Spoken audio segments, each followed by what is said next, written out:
Nithyananda Paramashivoham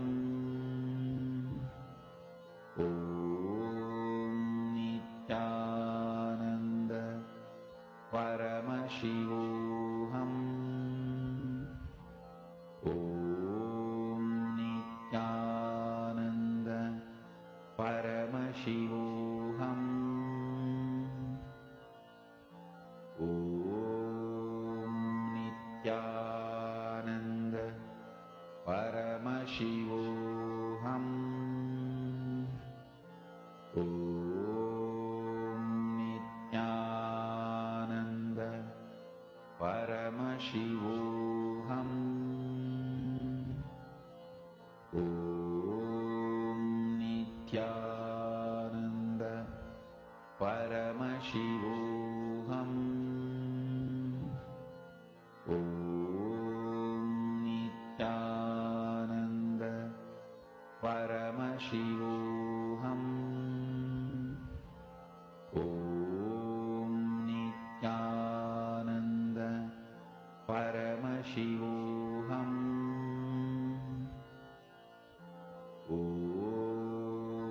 Nithyananda Paramashivoham Om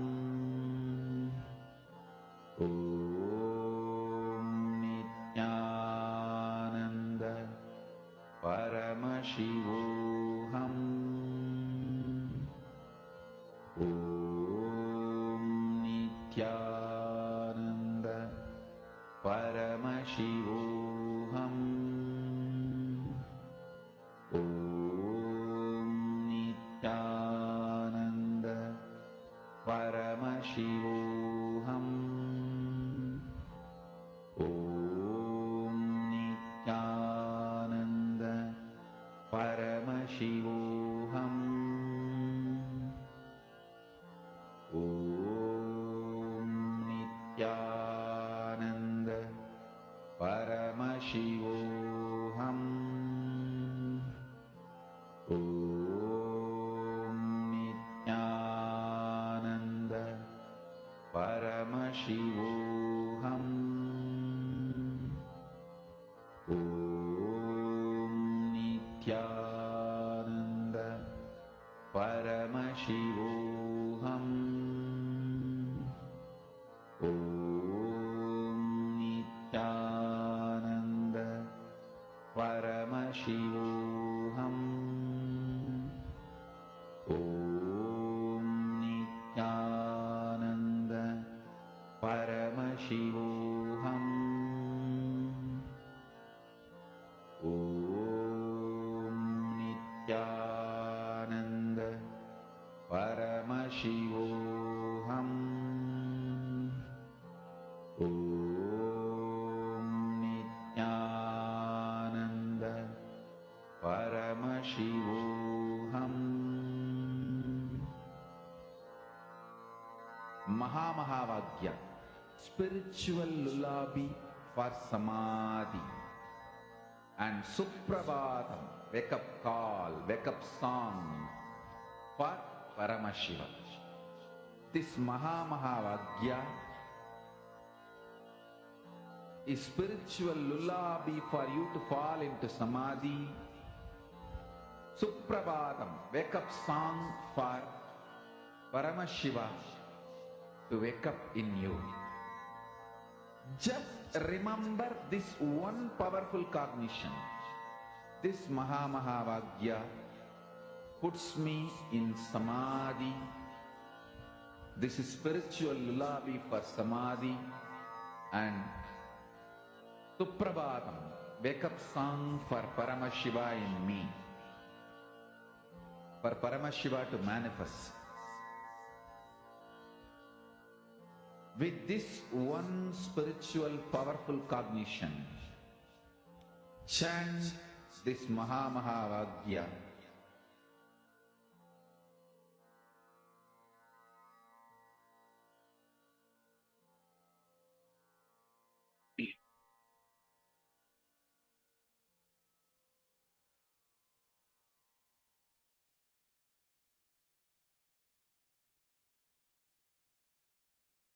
Please relax. I request all the participants to please share what each of you saw through the third eye, all the details, whatever Swamiji revealed to you in your third eye. Please go ahead and share.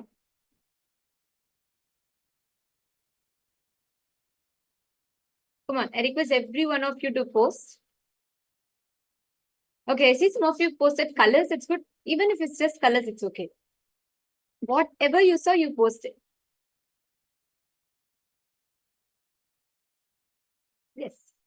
As you all can see, the image that was projected to you all was a cow and a calf, a mother cow and her calf.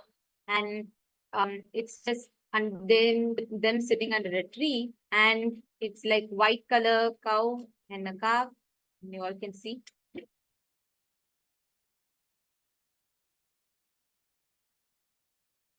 Please understand, actually, when you start manifesting this power of third eye, the kind of precision and the details you'll have for life itself will change. You'll be able to start. That's why every single day, this manifesting this power is immensely beneficial. And now we're all going to be entering into the first session of our day, where we're going to be learning about. Today, we're all going to be understanding about microcosm, macrocosm, understanding universe, cosmos. What exactly is the universe and how is it connected to us? We're going to have an introduction to the holographic universe and its connection to us. Let's all enter into the session to listen to these revelations. Paramashiva himself gave me. Paramashiva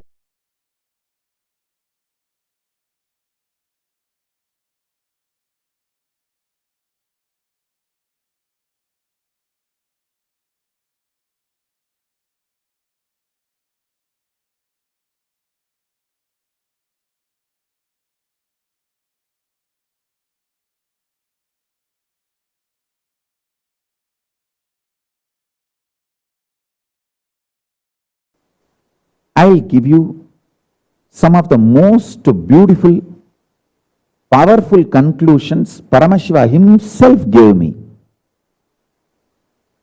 Paramashiva himself gave me some of the most beautiful, powerful conclusions, cognitions.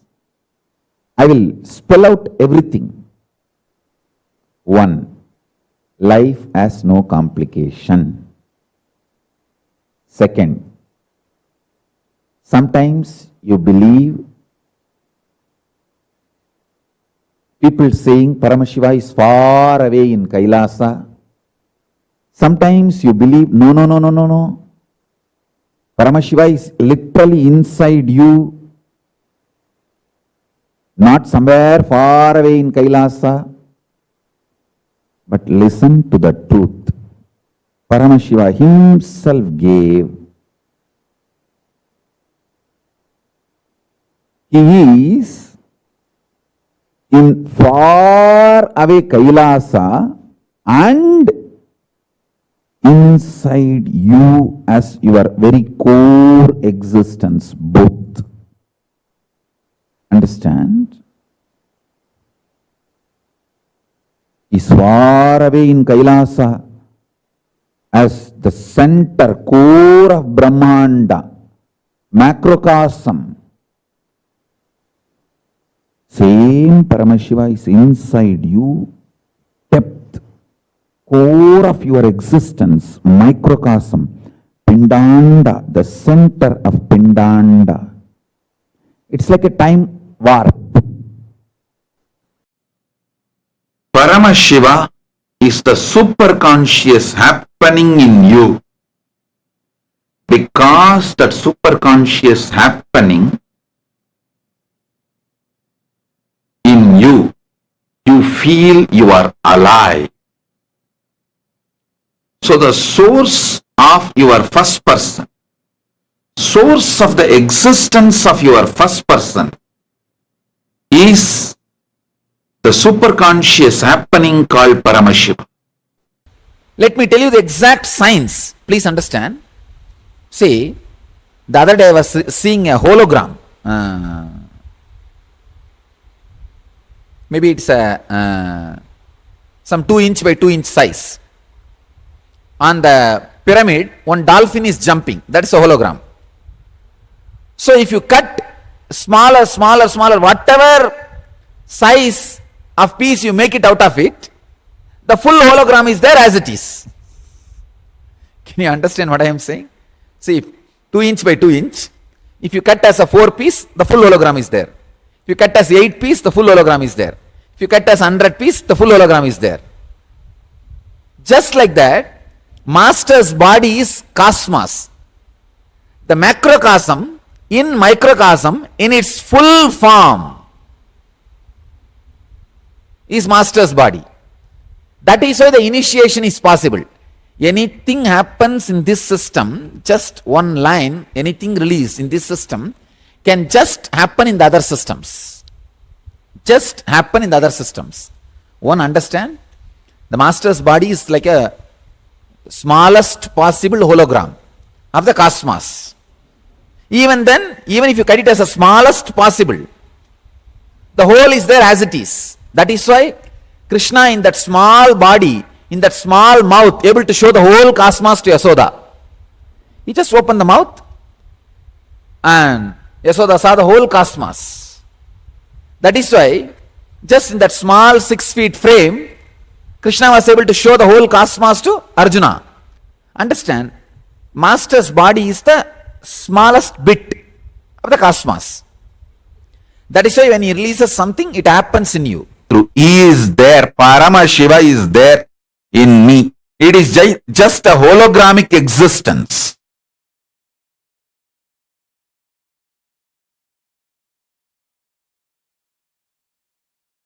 If you cut the hologram, there will be another hologram. If you cut that hologram, there will be another one. If you cut that, there will be another one.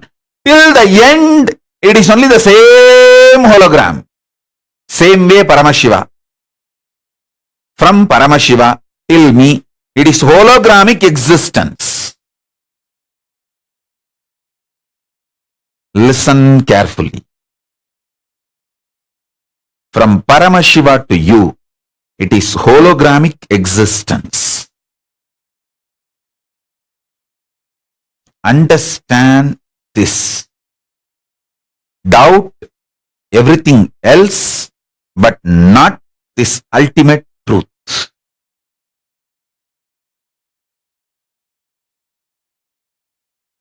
Paramashiva and you are in the relationship of hologramic existence.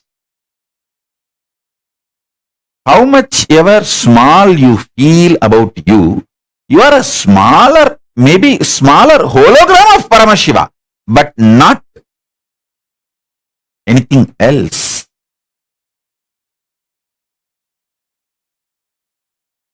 Purnamada Purnamidam Purnat Purnamudachyate Purnasya Purnamadaya Purnamevavasishyate.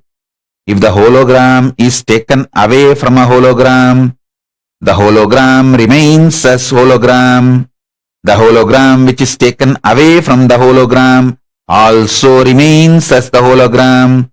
The hologram which is taken away or from which it is taken away, both continues to remain as a hologram, and both continue to remain as a hologram. Because of that, we cannot use the word called both.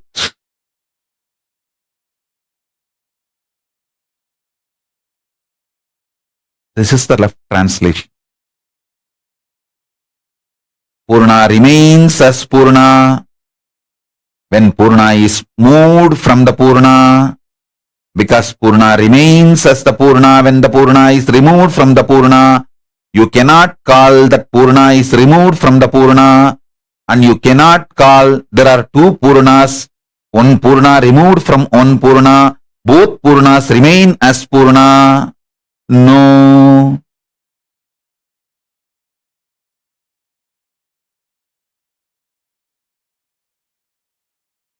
When Purna is removed from the Purna, Purna remains as the Purna.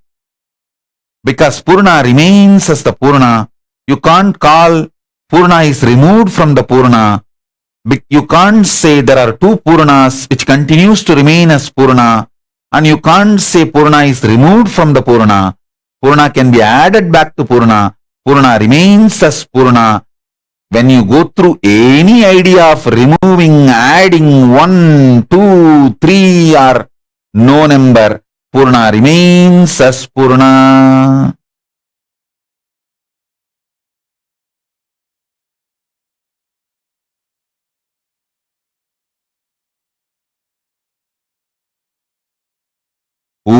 Purnamata Purnamidam Purnat Purnamudachyate Purnasya Purnamadaya Purnamevavasishyate.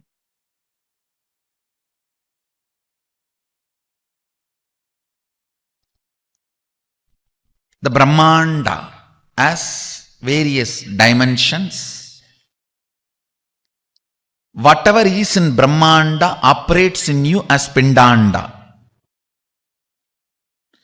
the microcosm. Whatever is in the macrocosm reflects in the microcosm. Whatever is in the Brahmanda is in the Pindanda. So, through the Pindanda, you can manifest what you want in Brahmanda.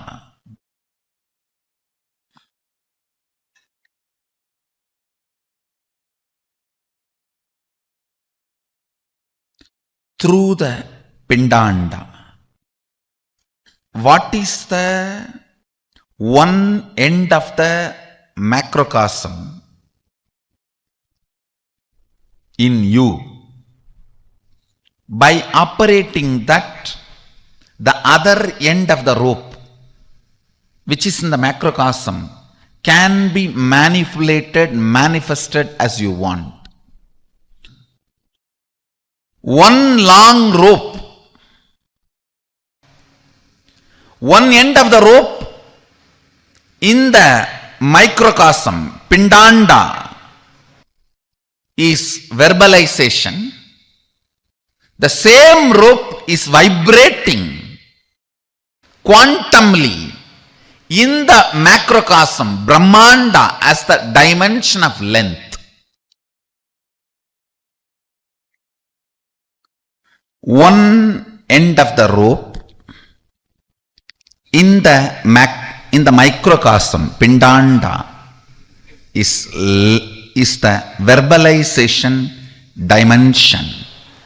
Quantumly the same functions, the other end of the rope, in the Brahmanda macrocosm as length dimension. Same way, what functions in the microcosm as visualization in the Brahmanda, in the macrocosm, that is only is breath. Listen, now third statement is very important. What functions in you as cognition, how you cognize yourself, individual inner image in Pindanda microcosm. How you feel about you,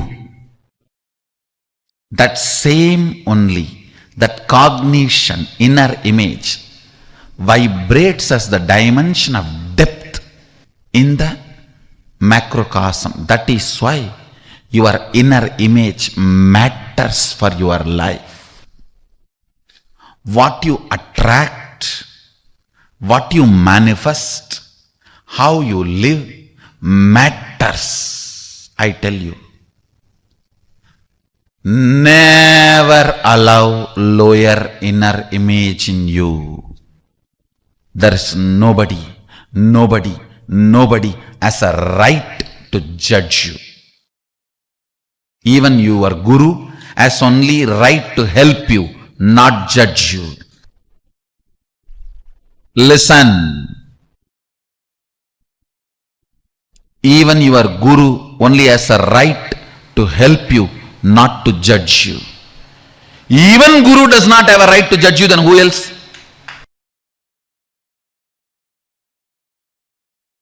Even he does not have a right to judge you.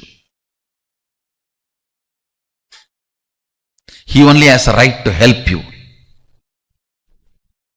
He only has a right to remind you. He does not have a right to judge you. Never accept low inner image. That is your arrogance. Do not fall into the arrogance of accepting inner image. You always think, no. Inner image is very humble. No. Weak inner image is arrogance. Don't call it as humbleness or meekness or goodness. No. Don't ever give any good word for it. These are all some of the ultimate laws which can never be changed at any time. Low self inner image means quantumly you are sending the signal to the macrocosm to keep you in the lower depth of the cosmic dimension. Understand?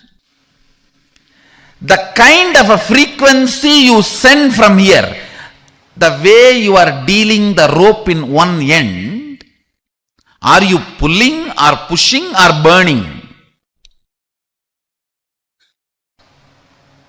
One end of the rope is in your hand, the other end of the rope is with the cosmos.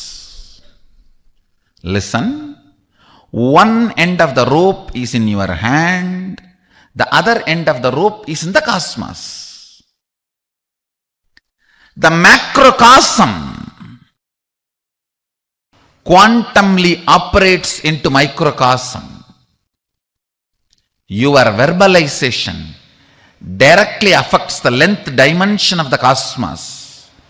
Your visualization directly affects the breadth dimension of the cosmos. Your cognition about you directly affects the depth dimension of the cosmos. You quantumly function with the macrocosm. You quantumly function with the macrocosm. Whether you want to function, you don't want to function. Whether you want to drive or don't want to take control of the vehicle you are sitting in. Car is already moving in 120 kilometer speed. Listen, you do not have a choice now. No, I'll wake up after 2 years. I think I will attend to all this and then wake up. No choice. By the time you wake up, you may not be able to make up. The length, breadth, depth of the macrocosm, cosmos, is the verbalization, visualization and cognition of the microcosm, the individual. You.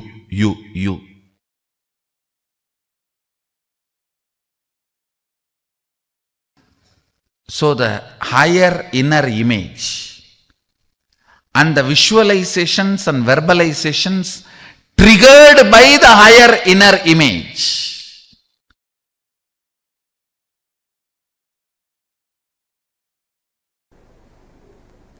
and first of all you need to understand, as a constitutional setup of consciousness, listen. See, your consciousness as a constitutional setup. The basic constitution of the consciousness does not allow incompletions to be inside it. By its nature, they are ejected out. Understand? A good DVD player, the moment you put corrupt CD, no, as a setup it just ejects it out. It does not play. It does not tolerate it. Same way, the constitutional setup of your consciousness does not play with incompletion. By its very nature, it just ejects it, rejects it. So, don't be sitting and calculating the plastic covers and coffee tumblers lying in the Marina Beach and thinking that such a dirty place, how will the tsunami come?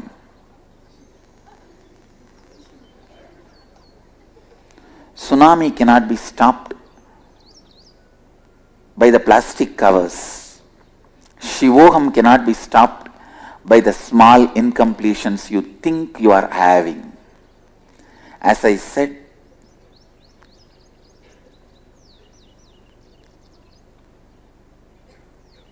start living, start living, start living. That is the only key. I can bless you tons of times, but only you can live it. So more than my blessings, you need your blessings. This hand is always showing victory, victory, victory and want to join. This hand also should decide to join. Only then it becomes whole.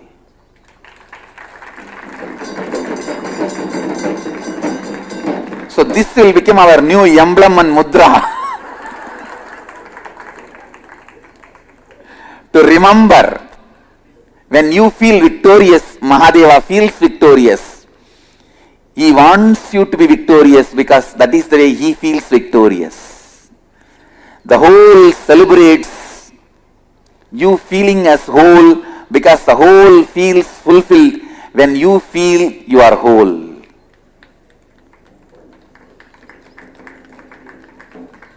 Understand, I am telling you the secret.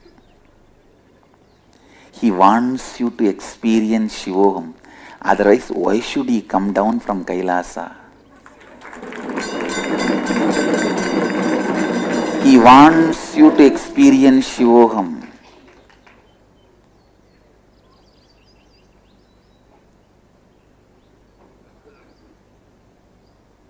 There is no other reason for him to make himself available to you other than making you experience Shivoham, because he also celebrates you experiencing Shivoham. Understand?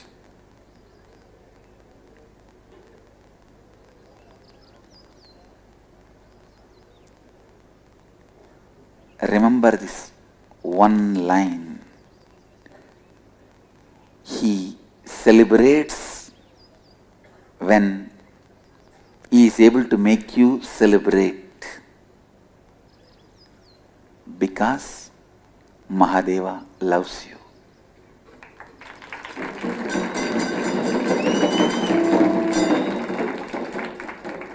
This is the real meaning of God loves you.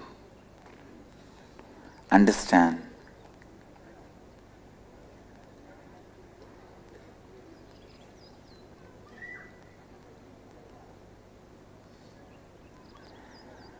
The meaning of Bhagavan Ramana Maharshi's line, Enbolum Dinarai, Inbura Katuni, Ennalum Valdarulla Runajala, means the meaning is not Bhagavan is the worst person. He says, even the worst persons are protected, saved, celebrated, lived. O Mahadeva, because you are doing this, let you live long. If he is a Dina, how can he bless Mahadeva? Just understand. Don't you see the whole conflict? He says in the first line, என்போலும் தீனரை, in the next line, என்னாலும் வாழ்ந்தருள் Arunachala. And he blesses him. Understand, he has a powerful message in that one line. Even the lowest, even if you think you are lowest, you have the right and capacity to bless Mahadeva, because you are him. He celebrates through you. You are, when you celebrate, he celebrates through you. When the microcosm dances, macrocosm joins.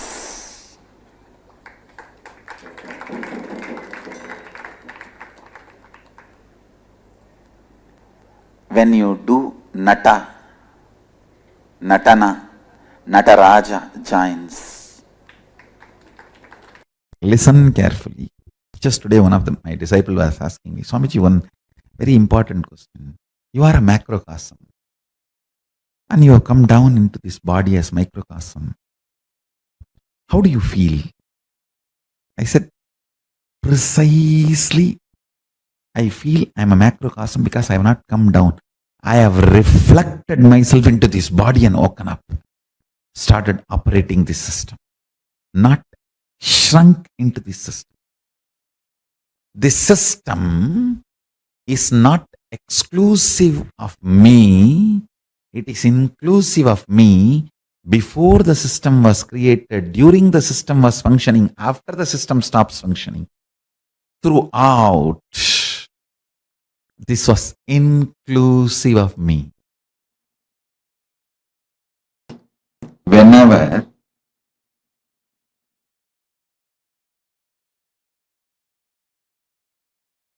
your understanding about you changes, your reality also changes, because your taste becomes different. Even the definition, what is good, what is bad, becomes different. What is right, what is wrong, becomes different. Your priorities differ. Your preferences become different. So,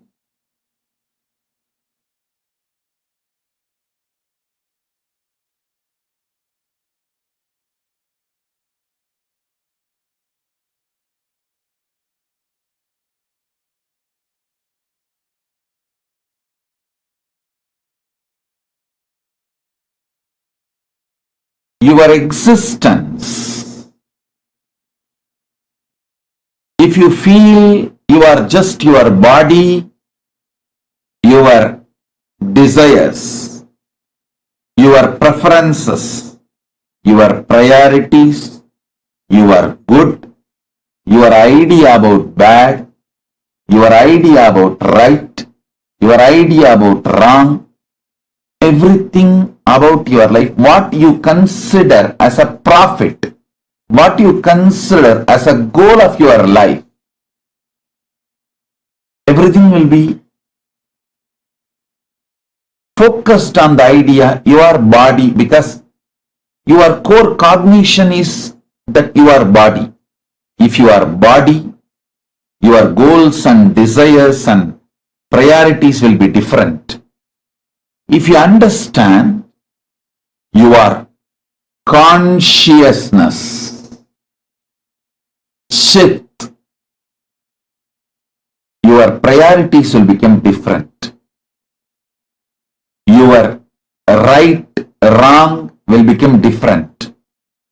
Your ideas about good and bad will become different. Your preferences will become different. Your profit, goal, all that will become different.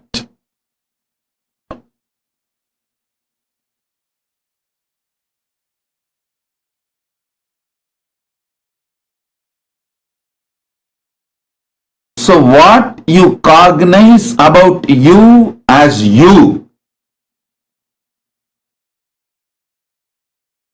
matters most. with his today's blessings, Paramashiva showers the blessing, ultimate blessing, on all of us. Let us all realize not only we are consciousness, in our consciousness Paramashiva exists, the ultimate exists, and we exist as Paramashiva's consciousness.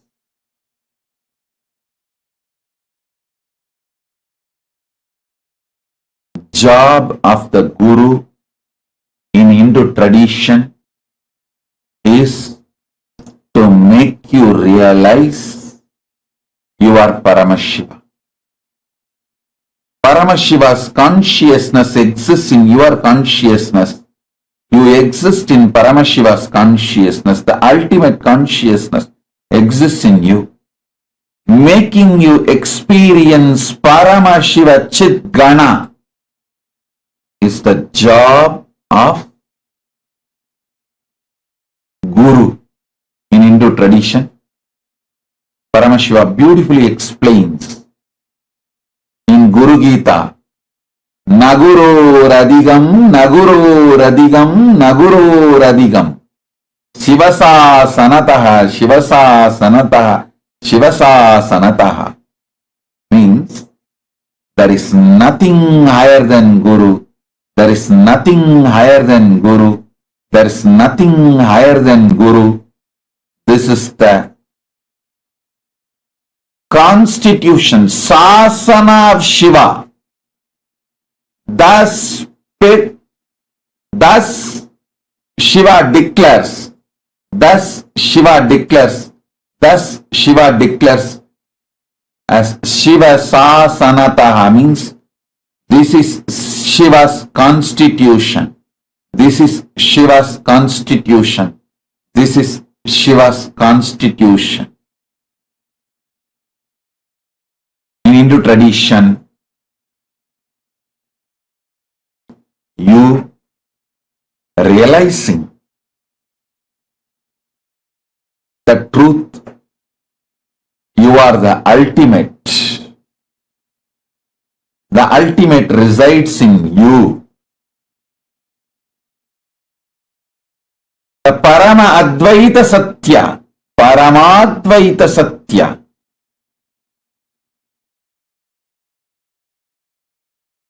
is the focus of all Hindu traditions. That is actually the focus of all human beings, knowingly or unknowingly. Knowingly or unknowingly, all human beings travel only towards this. Sometimes they take different routes, but this is life.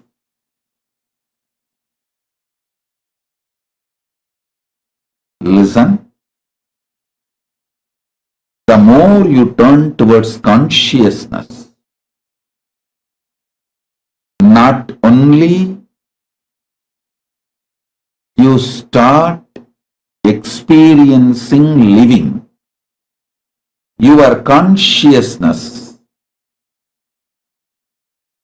reflects the universal consciousness, or the universal consciousness resides in your consciousness. You will understand you are not engaged in your body, you are just engaged with your body. You have a right to feel you are Paramashiva. You have a right to live as Paramashiva. You have a right to be treated by others as Paramashiva. This is the constitutional right you are given by Paramashiva in the KAILASA's constitution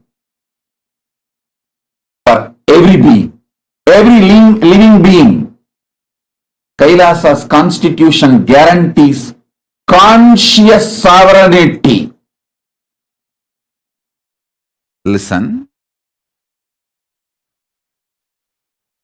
Free will which can create, change, manipulate, alter, destroy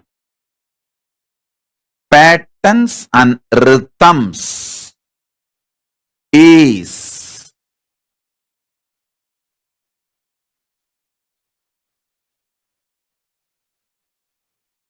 called Sankalpa,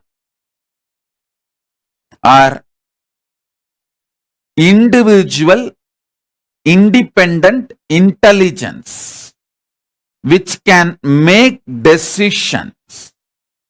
Listen, this is the third universe.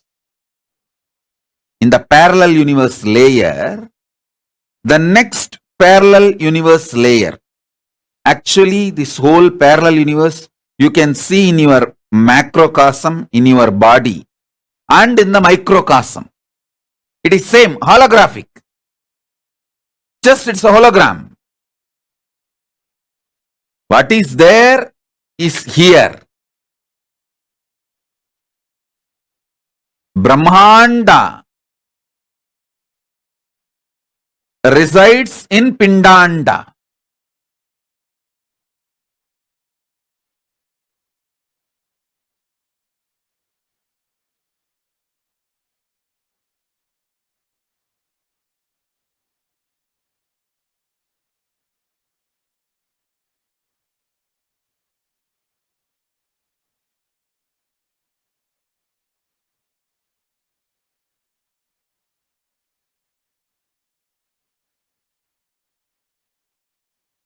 Your consciousness can play with any rhythm and pattern.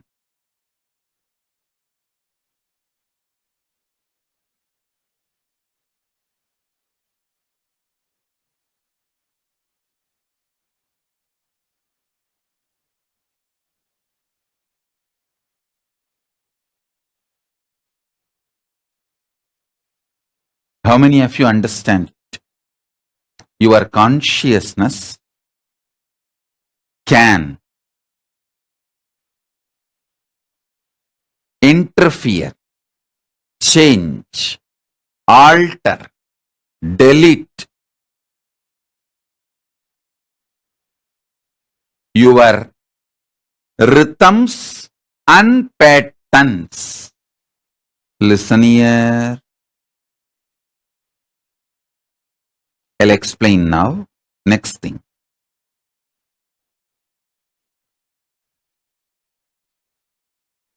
Your consciousness as freedom. Your aliveness as freedom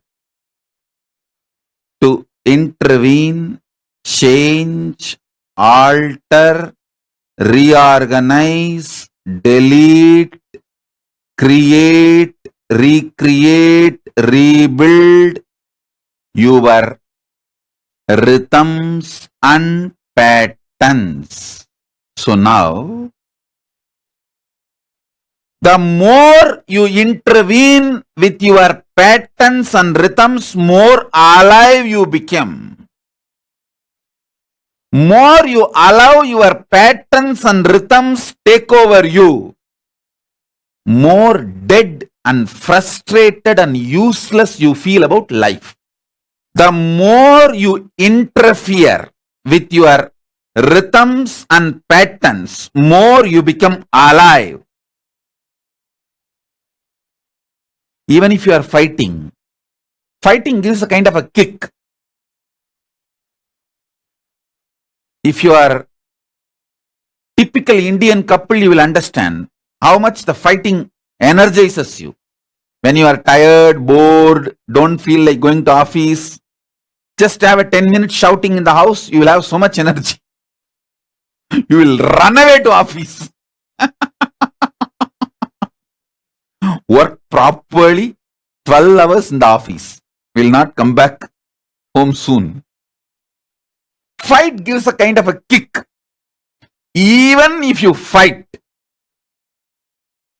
with your patterns.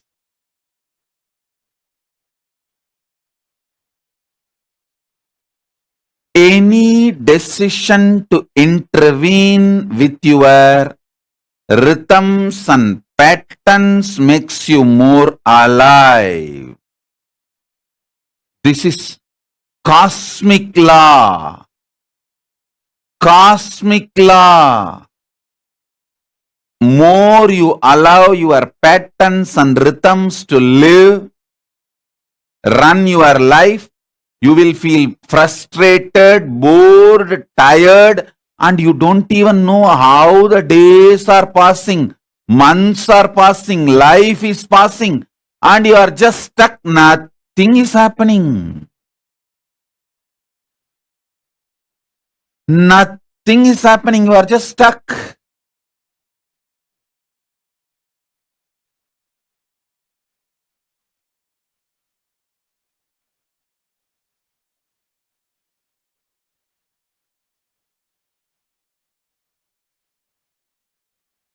How many of you feel when you let your rhythms and patterns take your life, you just become couch potatoes? You don't know how these days and weeks just disappear. Tired, bored, frustrated, nothing happens, stuck in the life. How many of you understand this? Give thumbs up.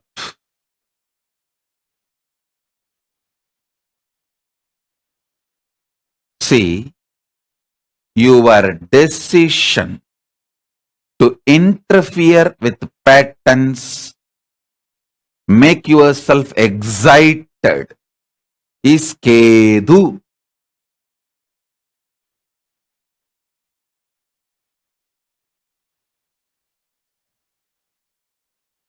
Listen.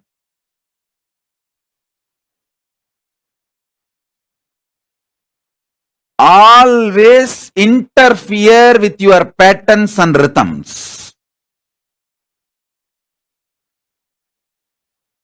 Even if it is a fight or struggle,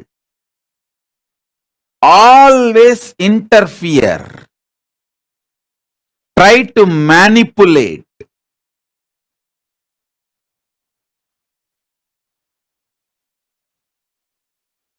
Rebuild. Revive.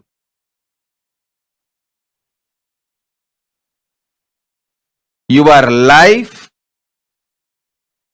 Constantly fight with your patterns and rhythms.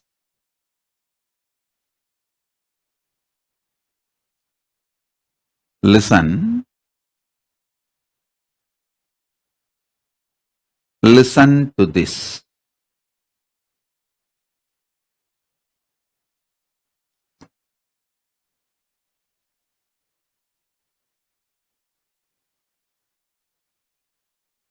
Fighting with your patterns is not bad. Letting your patterns take over you, knowing that you are behaving like a Ravana and Bhasmasura, but letting your pattern take over you is the real destruction. Anyone who fights with their patterns, always Paramashiva comes to help and support. But knowing that you are becoming like a Ravana and Bhasmasura and letting your patterns take over you is the worst hypocrisy. That is the worst destruction. How many of you understand? Knowingly, you allow this destruction pattern of being Ravana, behaving like a Bhasmasura. Raise your hand. Let me see.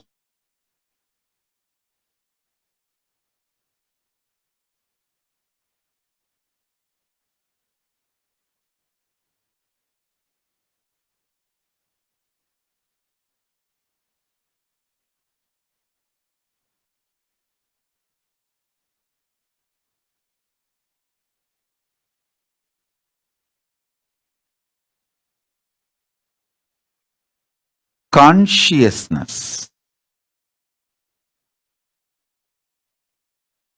free will. You always want to have free will over others instead of you. But you are not understanding the free will first has to prevail on you. Only then it can manifest on others. It has to prevail on you. Then it has to manifest on others.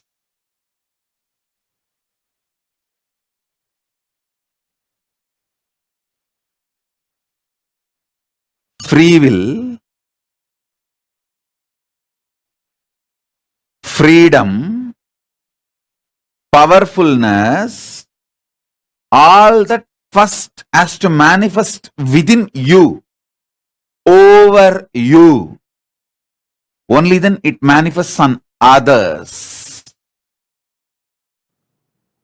Listen, this is the direct message from Paramashiva, from KAILASA, directly to all of you, to everyone. Listen, when you focus on the source of your first person,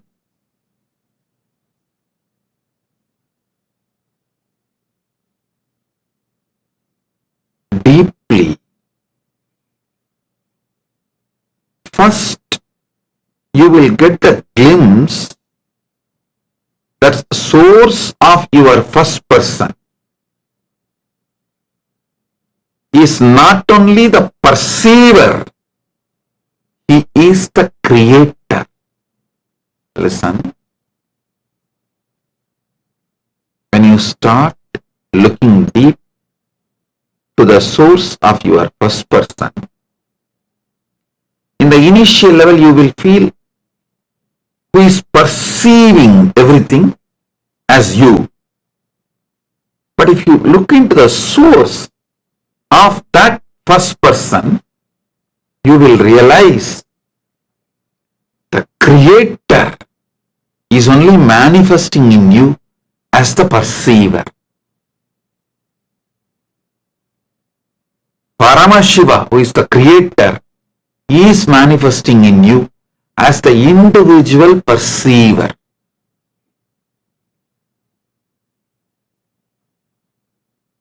When you settle in that space, all your fears about perceived will disappear, because you can just break anything which creates fear in perception.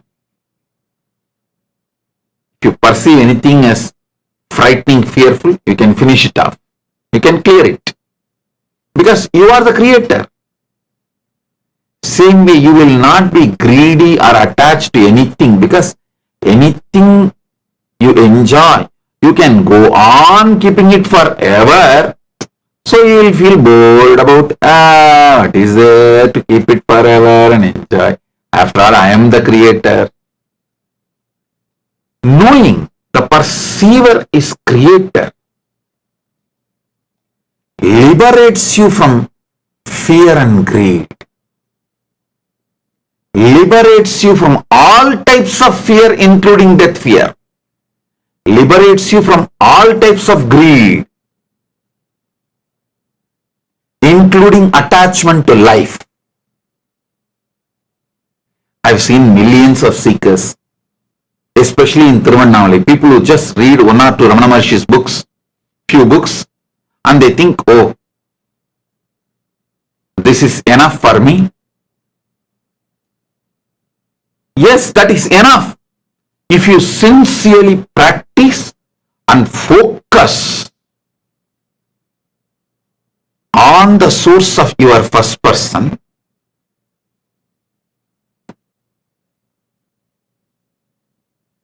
then you will understand. It gives you the experience, the ultimate experience perceiver is not just perceiver, he is the source of the perceived. Either looking at the source of your first person, put your whole energy and life, or put your whole energy and get involved and study agamas. In any one, put your whole involvement, you will experience. I tell you, combination of Vedanta and Agamanta is the best foolproof method. Just with rituals, you may get lost, you may not know the ultimate, you may just be more ritualistic, and you may even lose the spirit and intensity. And just with Vedanta, you will lose the same intensity, and you may just become monotonous and may even get depressed because there's nothing exciting. The combination of Agamanta and Vedanta is the best ultimate. Icing on the cake is Guru's initiation, Shaktipada. So I tell you,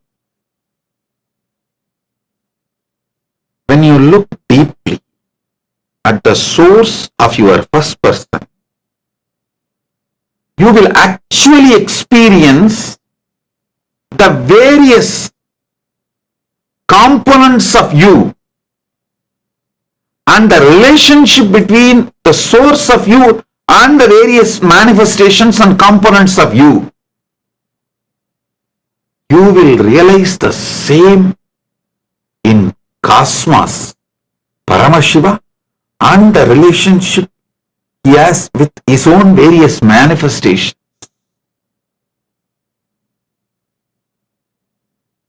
Vedanta is best to realize what is happening in Pindanda.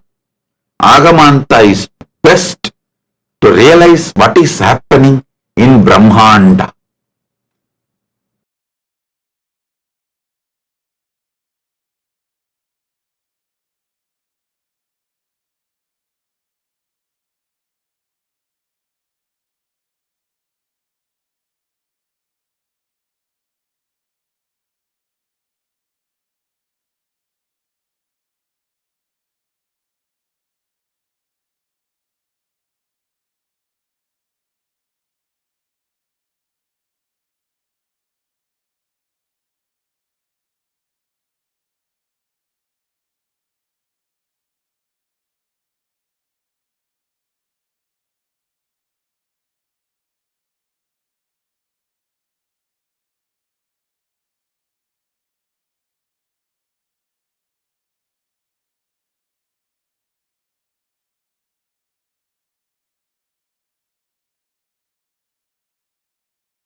very beautifully, Swamiji revealed to all of us about the holographic existence of the whole universe. The entire universe, the whole cosmos manifests in us. The Brahmanda, the whole universe is connected to the Pindanda, the microcosm.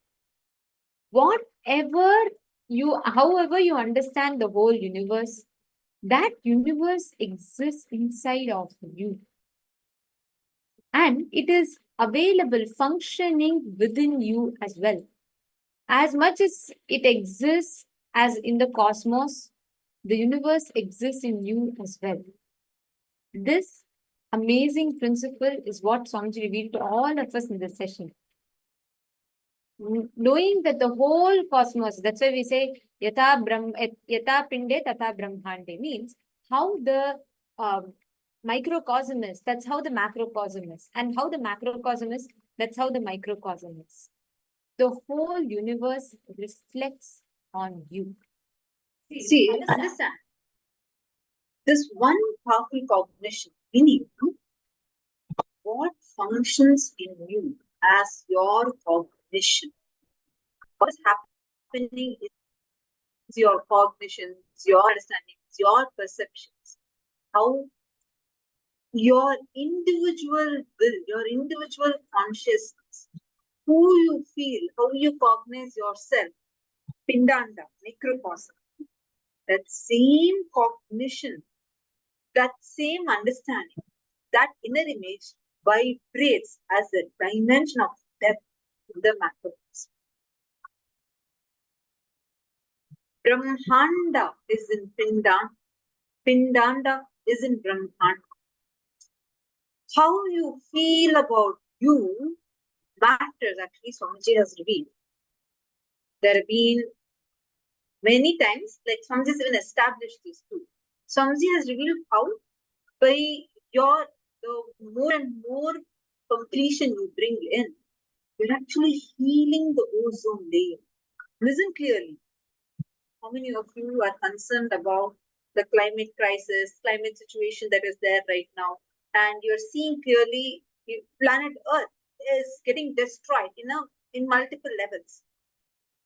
Understand, do not think this destruction is only happening because of pollution, only because of some industries are doing something, so it is happening. So it's all probably some other, the government's headache or the leaders' headache or the people that is polluting, the factories headache. No. The cognitions matter. The cognition you have. Sean here is asking, is it really being destroyed? Yes, absolutely. The climate crisis is real. Climate change crisis that is happening is the crisis, and it is real. Swamiji himself had actually revealed this, and we saw very clearly when Swamiji had revealed about the sea levels raising much before the studies were published.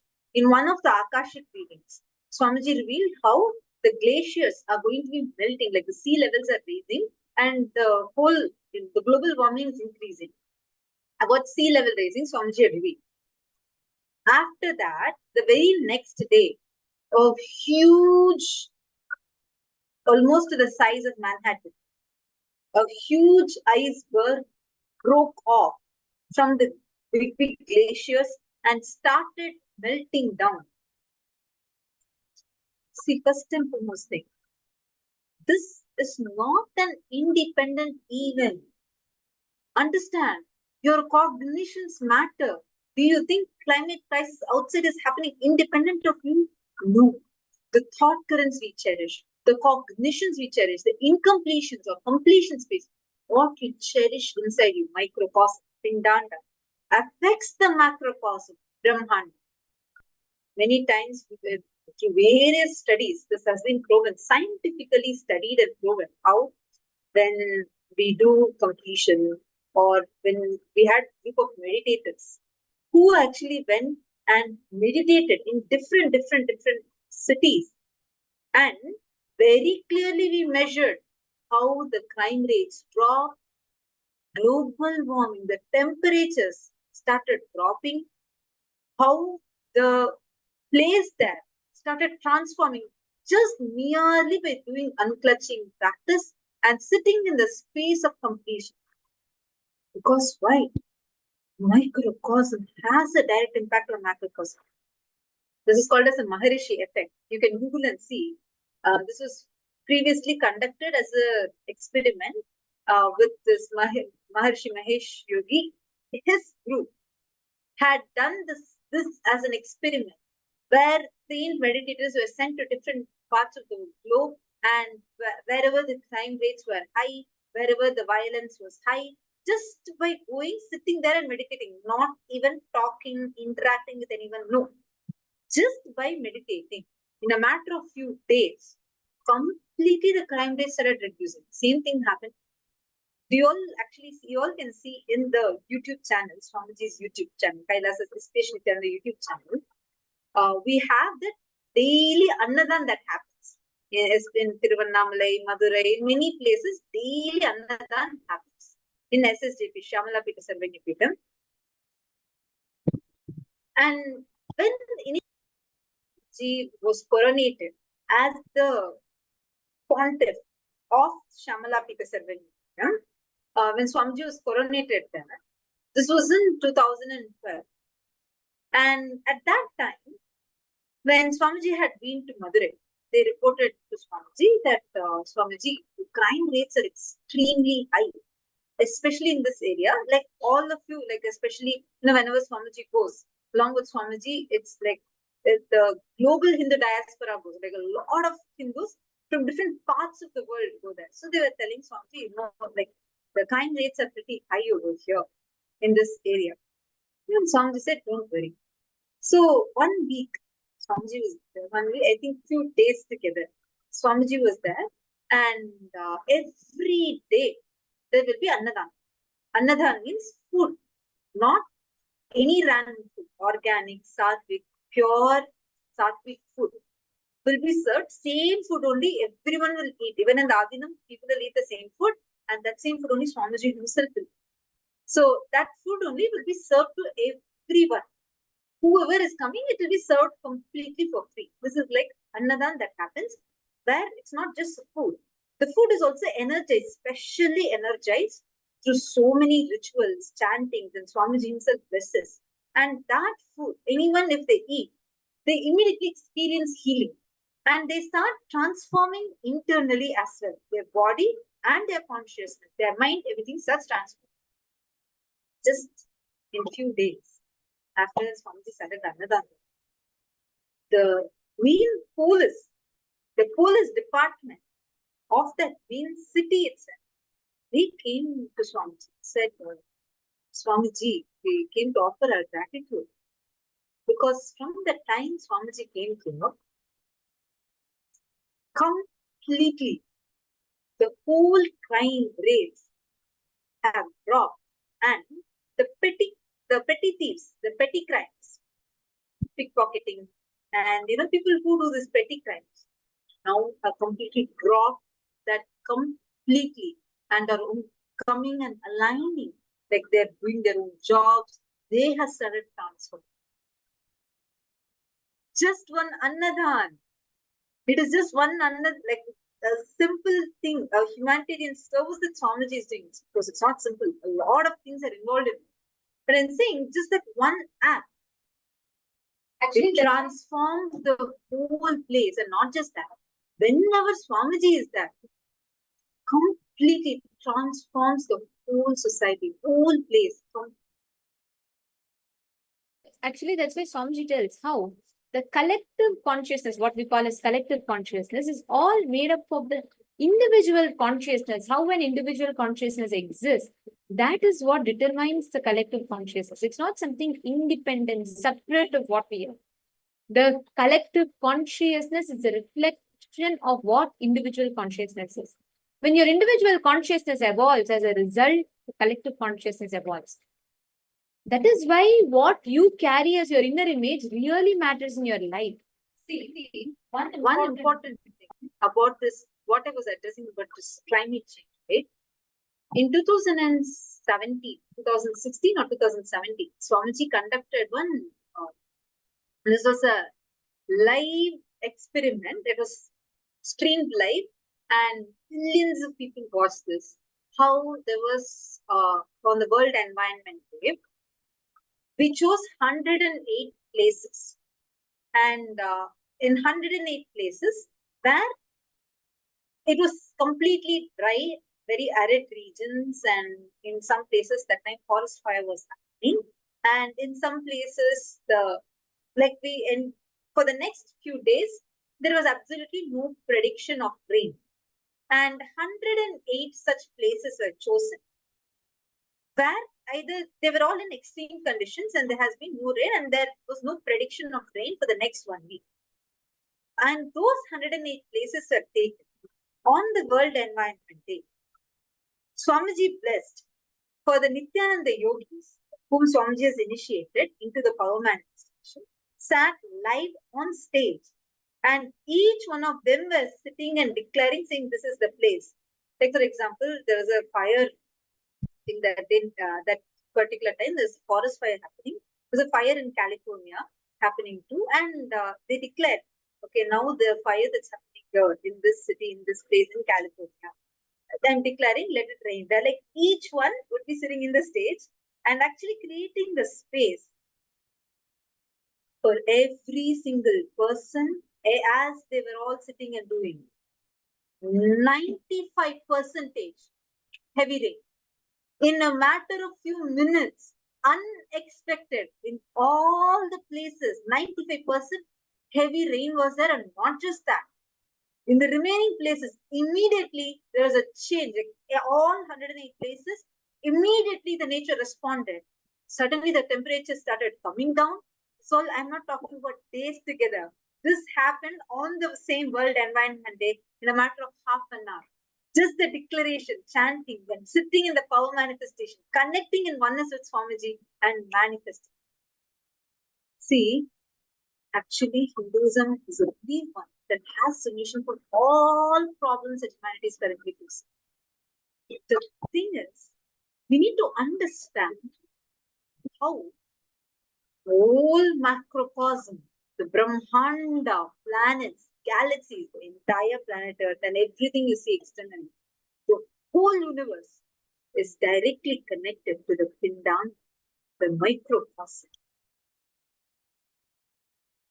That is why how you cognize you, what you feel as you, your inner image, very seriously matters. That what you cognize as you, whenever that understanding about you changes, your reality also changes because your taste becomes different. Even the definition of what is good, what is bad, what is right, what is wrong, everything becomes different. Your priorities, your preferences, everything changes. Why? Because when you decide, if you start understanding this, you will start having a breakthrough. How you cognize the Pindanda manifests, mirrors, and reflects in the Brahmanda. How you feel about you directly reflects on how you feel about the cosmos. That is why in Hinduism, the inner image, the identity you carried about you matters so much. In Hinduism, you will see, we will not say you are a sinner, you have done so many things, and no, there is no original sin. The only thing, the introduction Hinduism gives to you about you, it says, Shrinvantu Vishve Amritasya Putraha. It declares all the statements of Upanishad. See, the first statement, Isha Vasya Midagum Sarvam. Everything that exists is consciousness. In Hinduism, all truths, all the scriptures, everything talk about this. If you take a few minutes, please sit and pen down. What is the exact inner image that you carry about you within you?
hope all of you have finished writing.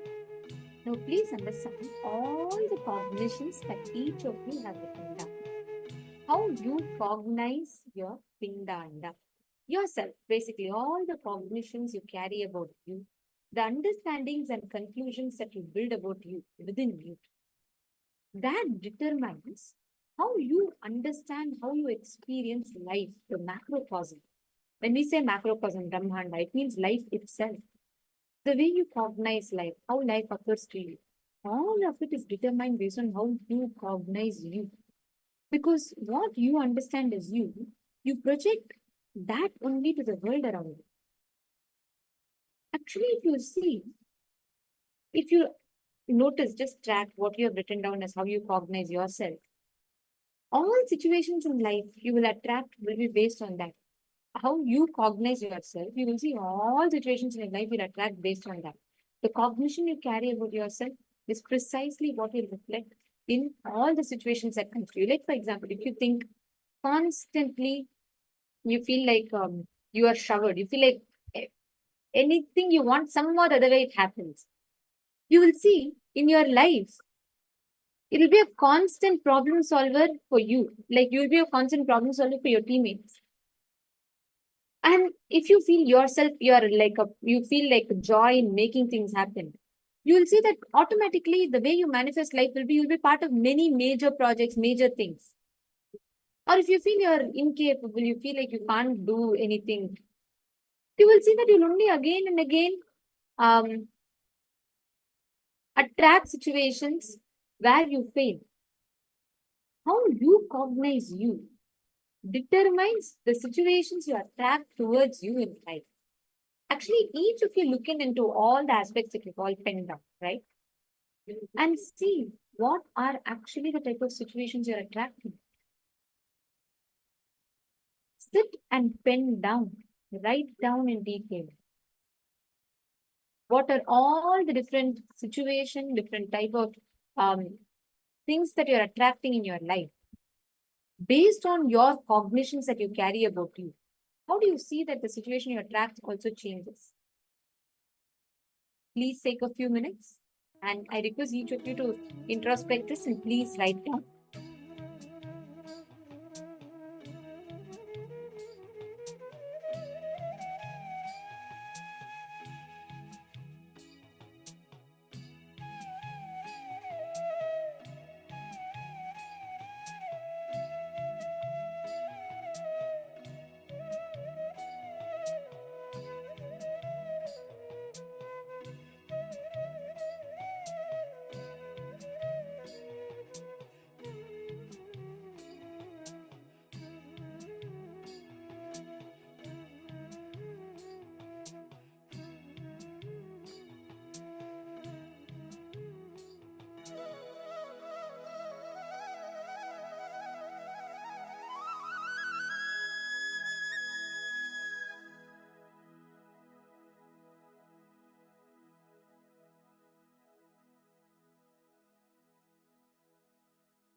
hope all of you have finished writing.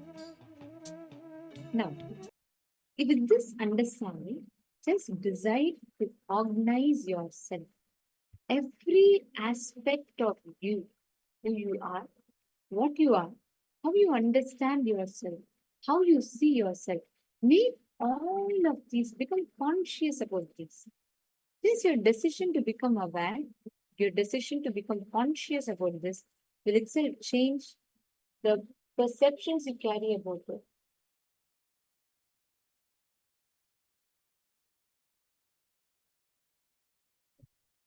And this is enough for you to start actually experiencing the Brahmanda, the whole cosmos, in the most subtle and the most powerful manner.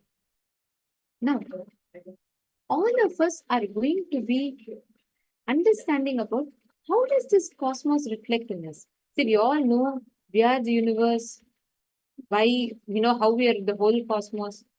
But when we say that Brahmanda reflects in the Pindanda, how does it reflect? What does it mean to us? In our day-to-day life, how does this Brahmanda reflect in our Pindanda? Right? What does it mean when we say that? This is where Swamiji briefly introduces the 5 forces of the cosmos. How the 5 forces of the cosmos exist. And all the 5 forces of the cosmos, how it is connected to you. Each one of you cognize it consciously, decide, and sit now. Process it within you. How exactly does the macrocosm mirror, reflect in your microcosm? How does the Brahmanda mirror, reflect in the Pindanda? We're going to be listening to and learning about these revelations now. And I'm going to request all of you to listen to these revelations from Swamiji and post your understandings, post what you're clicking with, the cognitions, coffee cognitions, you're getting everything in the chat. I request all of you to now please sit straight, sit back, and let's all get ready to enter into this session where Swamiji reveals to us all about how the Brahmanda reflects in the Pindanda, how the macrocosm reflects in our microcosm.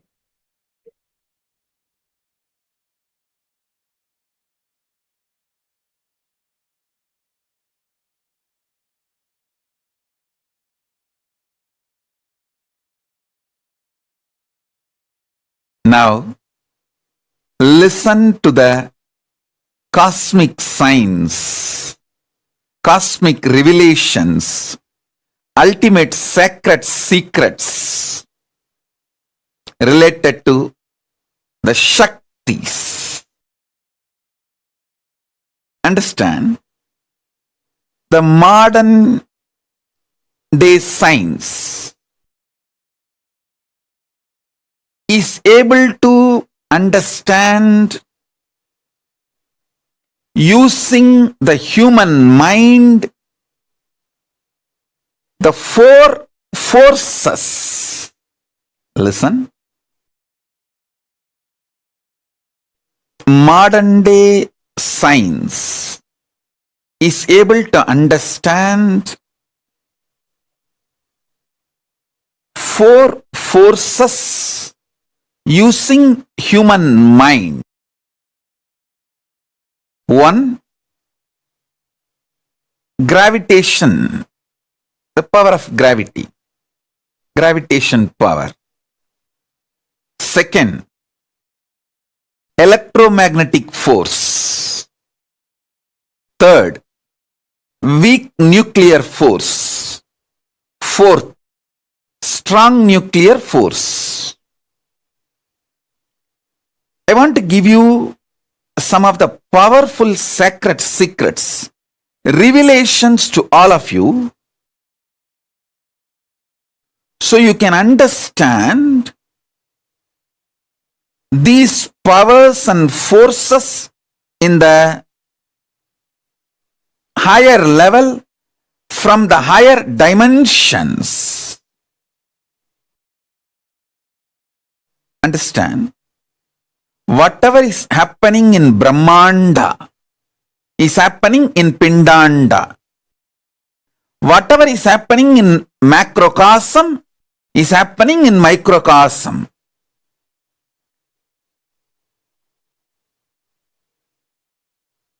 If you understand the laws of gravity, all the laws related to gravity, all the understandings human mind reach about gravity, you can easily understand the greed happening inside you. Greed and gravity is one and the same. Greed happening in the macrocosm is gravity. Gravity happening in the microcosm is greed. Listen.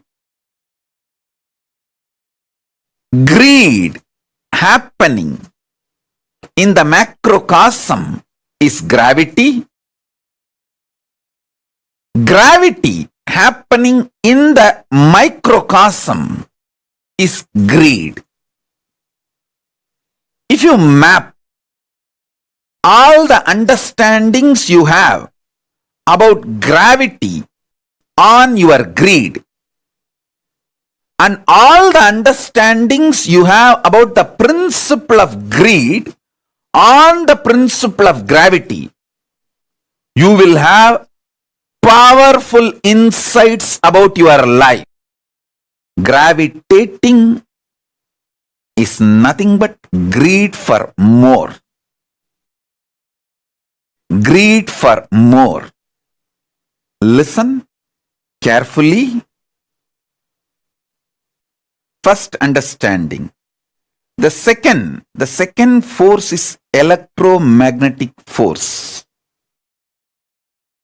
Fear happening in the macrocosmic level is electromagnetic force, and electromagnetic force happening in microcosmic level is fear. Understand? All the principles human mind knows about the fear.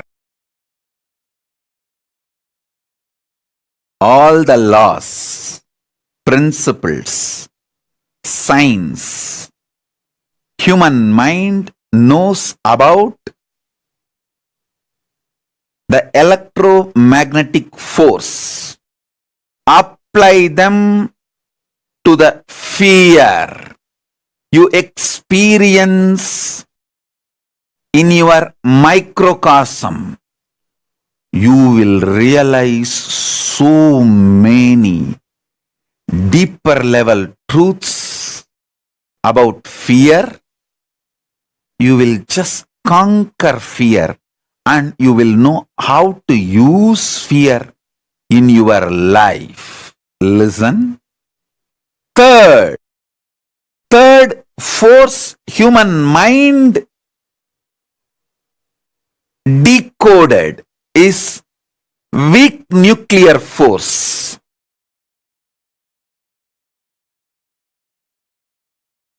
Listen.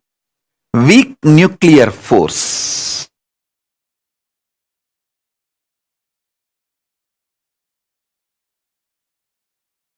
Powerful cognitions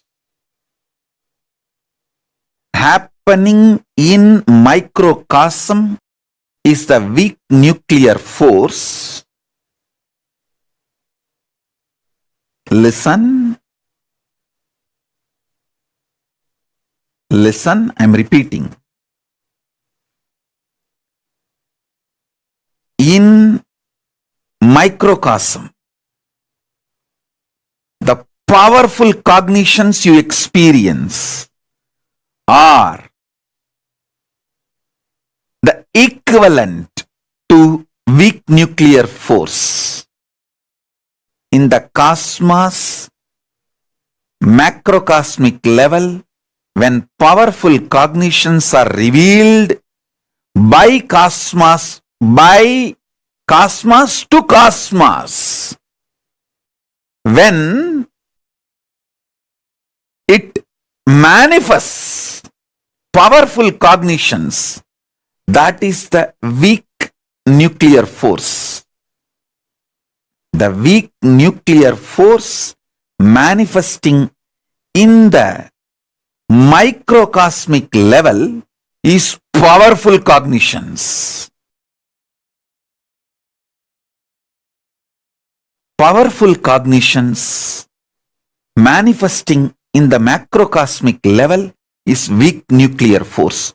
All the laws, principles related to weak nuclear force,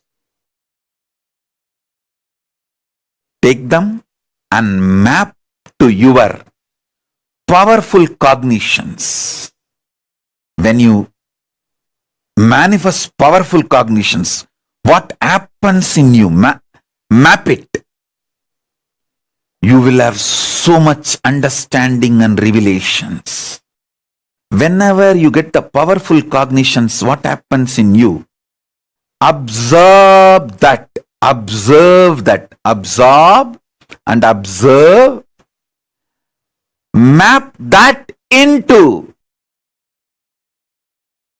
the macrocosmos, the macrocosmic principles of weak nuclear force. You will have so much understanding, revelation about the weak nuclear force. Listen. The fourth, strong nuclear force. Strong nuclear force is equivalent to initiation. Initiation, diksha, by an incarnation, living incarnation. Listen.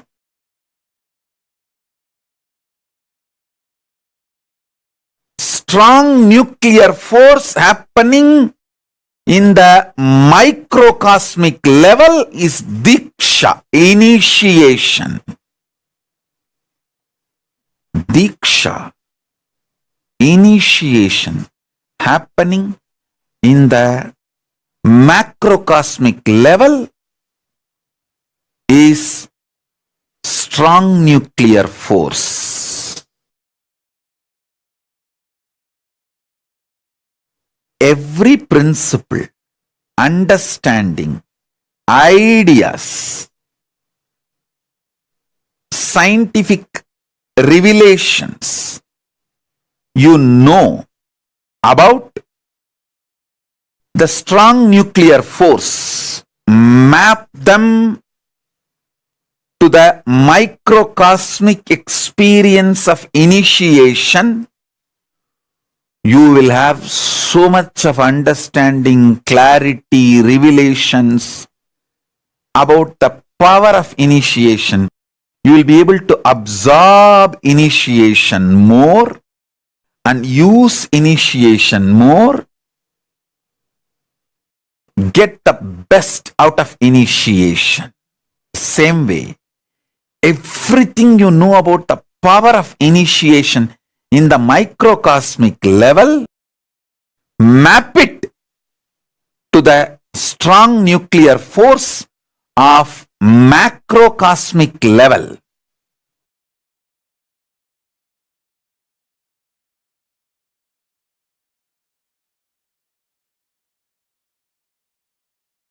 You will have not just new discoveries, inventions, revelations, new principles.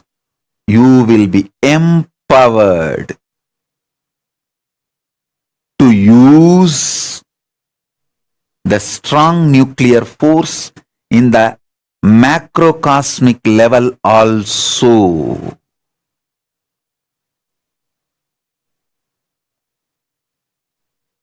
You can use just Surya Namaskar, sun salutation, to build your body internally, externally as you want, without the help of anything else.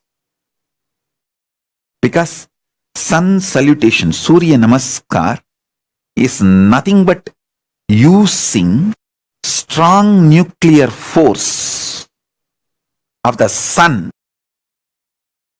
to empower the microcosm you are carrying.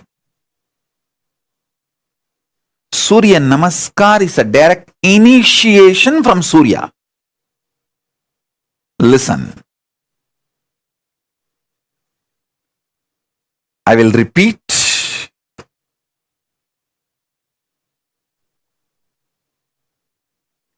Greed is equivalent to gravity.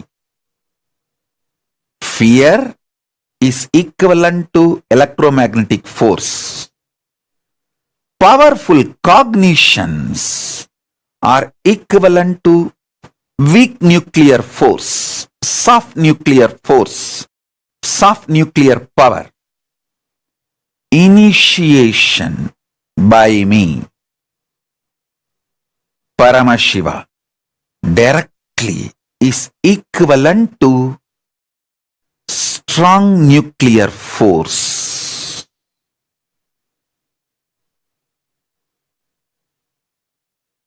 Listen. Now I am initiating all of you.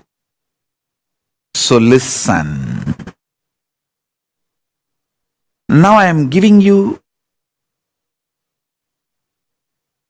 the revelations, sacred secrets about the next fifth force. There are actually 14 forces. I will reveal the fifth force now. Fifth force is power of consciousness. Power of consciousness means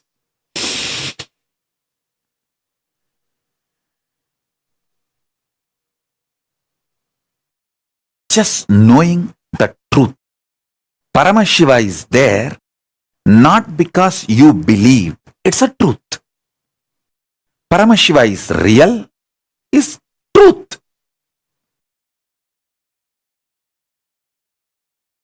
It is simply conscious.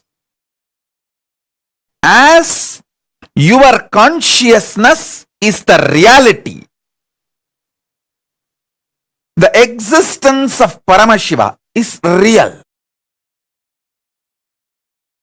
The principle with which Paramashiva operates this universe is real. His existence is real. The principle with which he operates is real. The principle of Paramashiva is called Linga, Dharma. Listen. Just knowing the reality is consciousness. Just knowing the reality happening in microcosmic level is consciousness. Consciousness happening in the macrocosmic level is Paramashiva.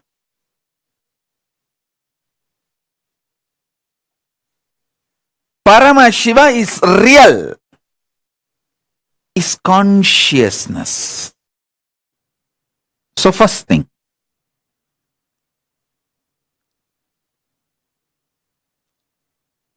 the first force human beings decoded is the power of gravity, gravitation force. The second one,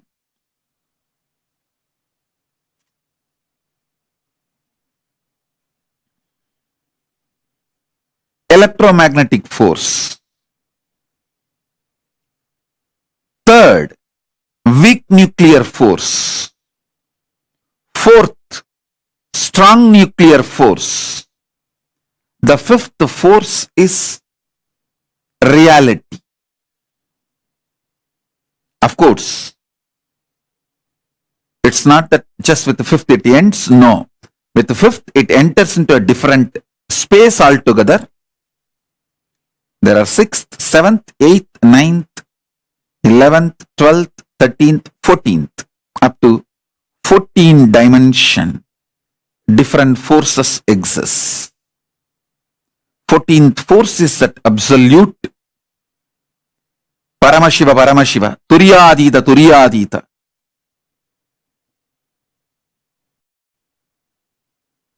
I'll explain the fifth force for now and initiate all of you about the fifth force.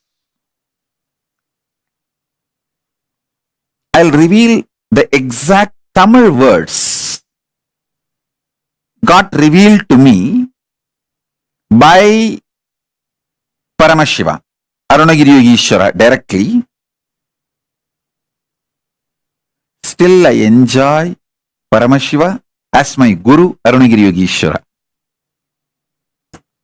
Even though he became one and the same, my Guru Bhakti is so overflowing. It's like a gracie, not crazy,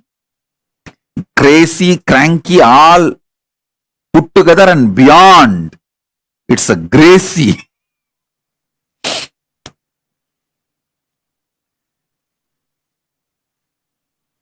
So I enjoy my Guru, Paramashiva, as Arunagiri Yogeshwara. புவியீர்ப்பாம் முதல்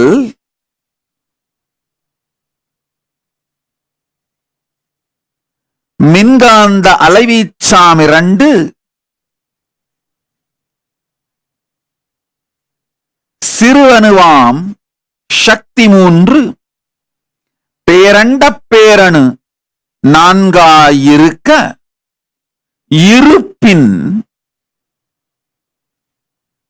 சக்தி 5 இலங்க 6 7 8 9 10 11 12 13 14 பயிற்று துலங்க 5 முதலில் அறி.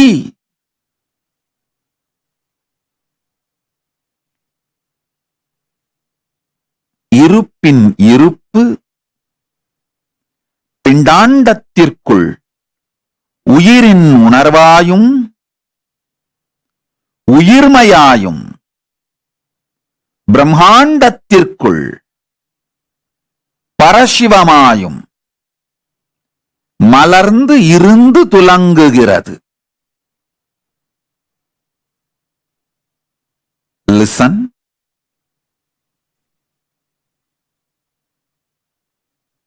Greatest that can happen to human being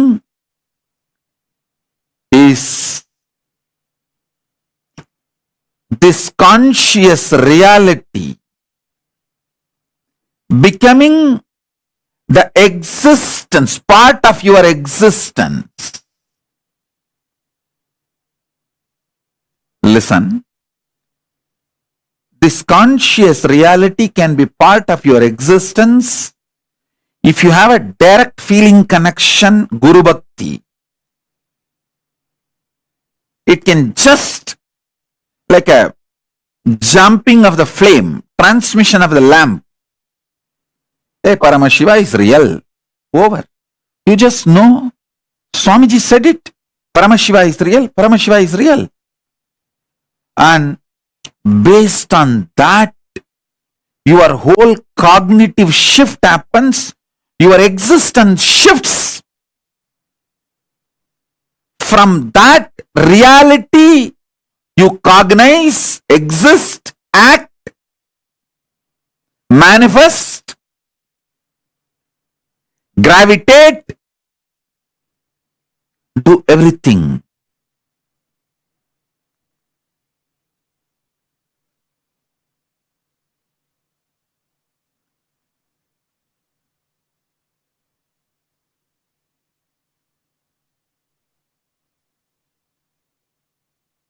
if you are not fortunate enough to have that kind of a Guru Bhakti, then at least listen to the Sankhya I am giving.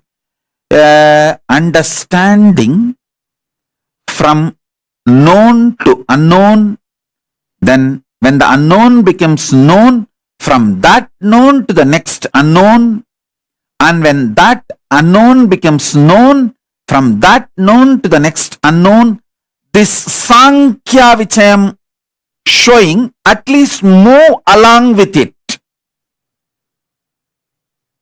So you can start internalizing.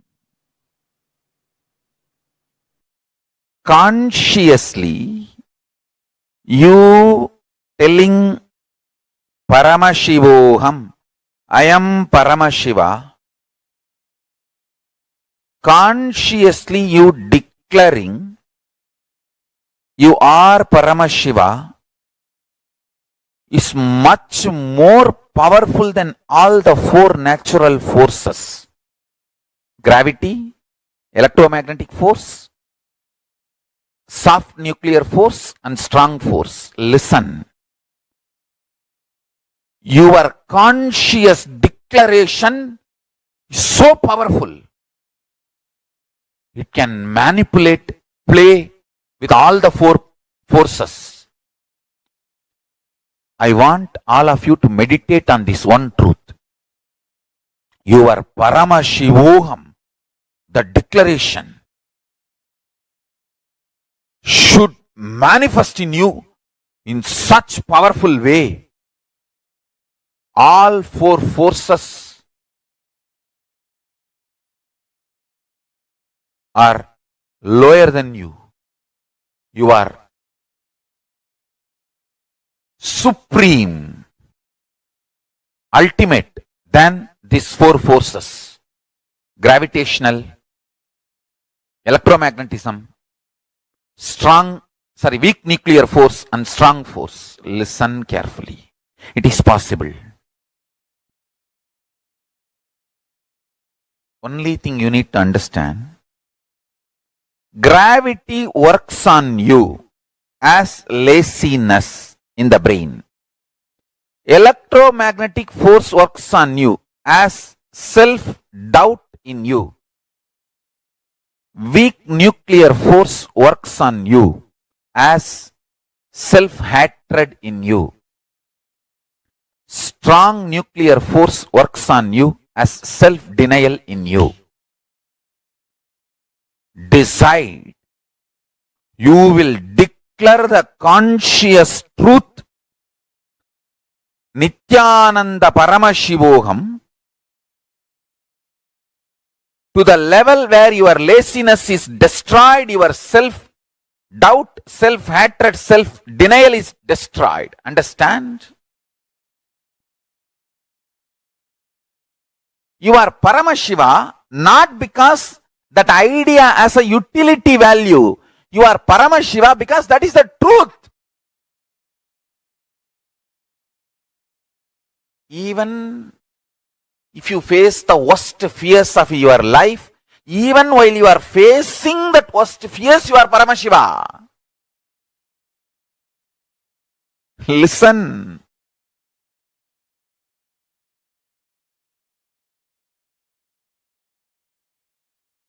The greatest service you can do to me, any of you are feeling grateful to me for supporting, developing your life in any way. This is the Guru Dakshina I want. Declare you are Paramashiva today. More powerful than laziness, self-doubt, self-hatred, self-denial. Understand?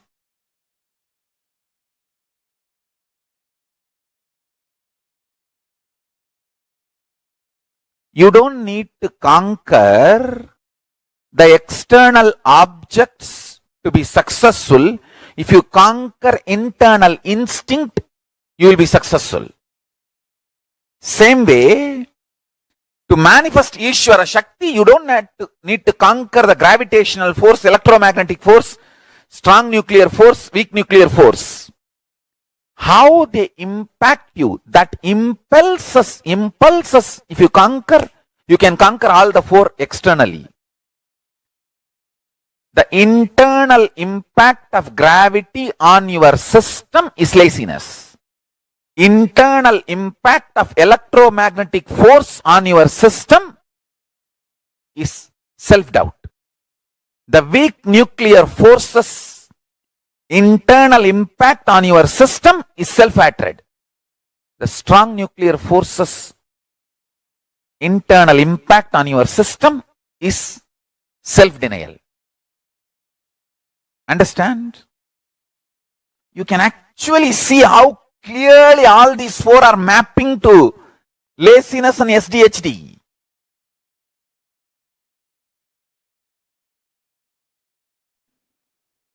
Everything you know about the nuclear power, quantum physics, parallel universe, everything which is established, this multiple existence, all of it put together is third force.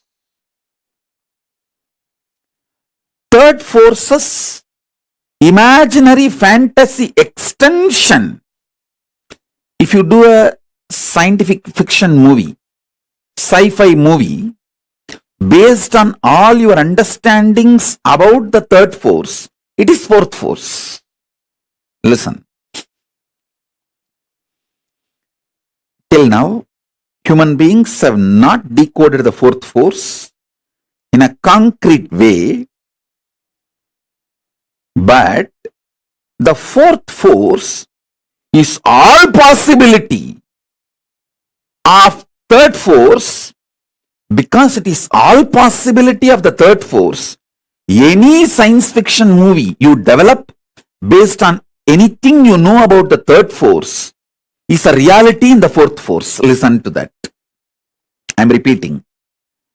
Any fantasy imagination you develop centered on the principles you know about the third force is part of the fourth force. Because the fourth force is everything you can imagine as an extension, transformation, multiplication of the third force and more.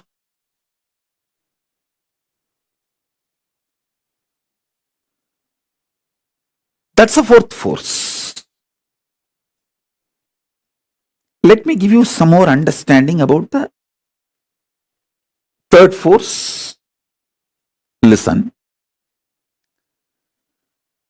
Multiple universes, planes exist. That's the first thing. Pitruloka is true. When you leave the physical body, you carry your Karana Sarira, the causal body, your deep-rooted patterns, and reach the Pitruloka and live.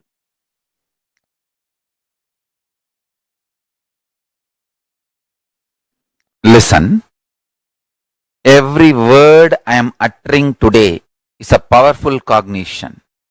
Listen carefully. Just to share these truths to all of you, to the world, I am still alive. I am still protected by Kala Bhairava. Understand? I am still protected by Kala Bhairava, protected by Paramashiva, only to share all these truths with all of you and make this jnana and vijnana as realization in the planet Earth. Listen.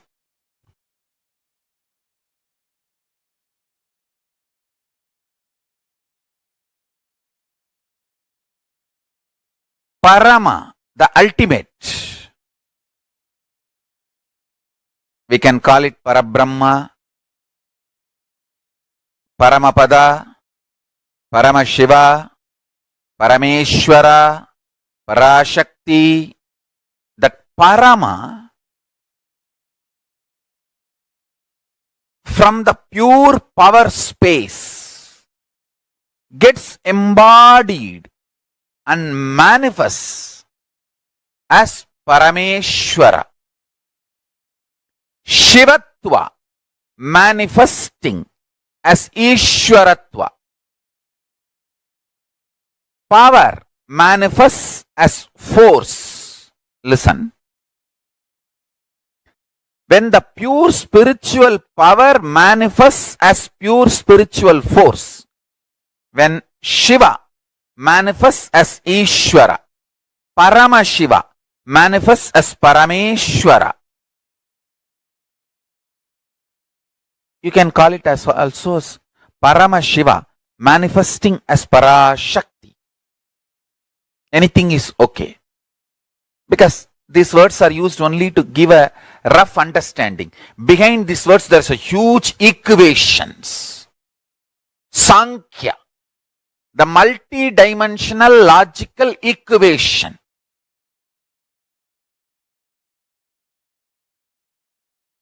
So listen.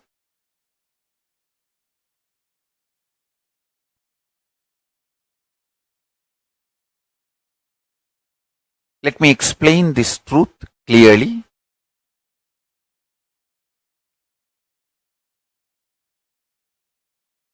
The important message KAILASA, Paramashiva want to convey to the whole humanity is Paramashiva is real. The pure spiritual power is real. He himself embodies and manifests as pure spiritual force, Parameshwara.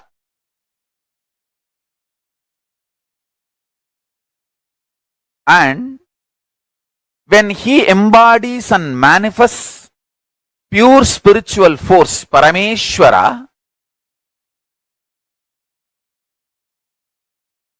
he can play with all the forces. Not just these four forces. Science is able to understand the gravity force, gravitational force and electromagnetic force and weak nuclear force and strong nuclear force. There are other four more. But on all eight, Parameshwara as supreme authority and he plays with all eight. The good news is every human being can manifest this pure spiritual power through them as pure spiritual force. And every human being manifests this, raises the quality of the consciousness of the individual, himself and the world. Understand? This is the greatest service you will do to the world. If somebody is working for awakening their consciousness, even one powerful cognition they manifest and one power they manifest, they become Parameshwara's Swarupas, the embodiments of Parameshwara, Paramashiva. They raise the quality of the consciousness of the planet Earth. They are blessing for the planet Earth.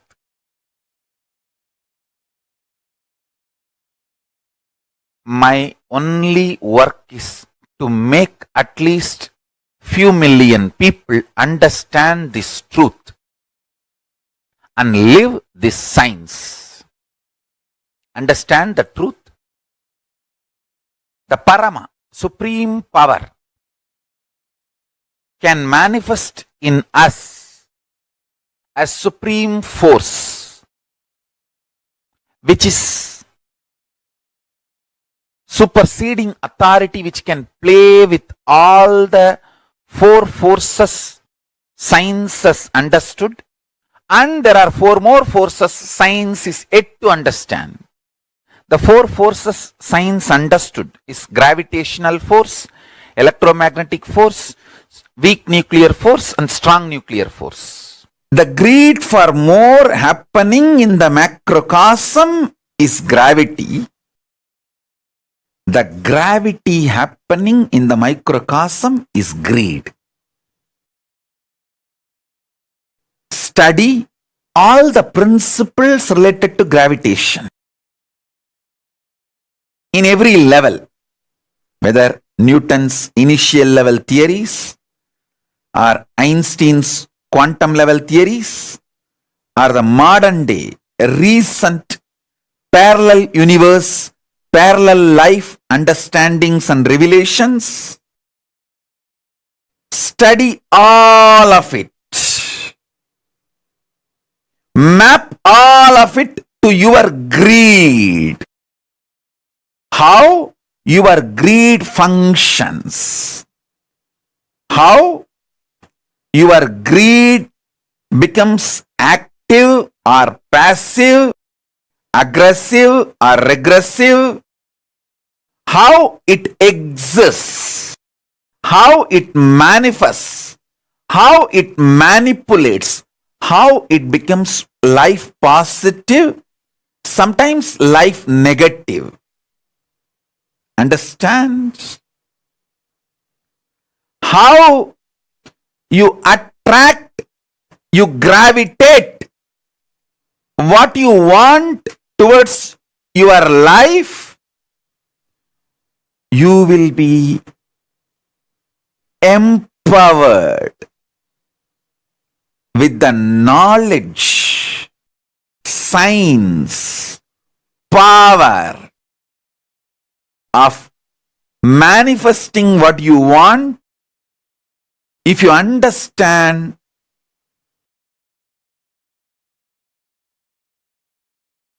principle of gravity and map it to the principle of greed. Listen. All the understandings you have about fear, map it to electromagnetic force. You will have more understanding. You may even land in new understandings, revelations, inventions, discoveries related to electromagnetic force. You may discover new laws, principles, reach new level of understanding about the electromagnetic force. If you reveal, if you map all your internal understandings about fear, if you map all the scientific understandings, revelations, principles about electromagnetic force on fear, you will have more understanding about fear. And all the understandings you have about fear, if you map it on electromagnetic force, you will have more understanding about electromagnetic force. Electromagnetic force happening in macrocosm is fear. Fear happening in the macrocosm, cosmos, is electromagnetic force. Let me repeat. Electromagnetic force happening in microcosm, inside your system, is fear. Fear happening in the macrocosm, cosmos, is electromagnetic force. Listen.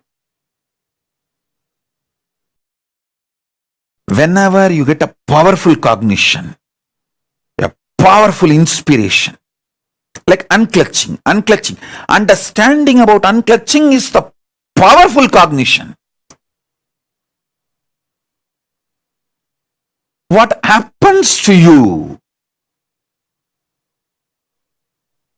in the microcosmic level?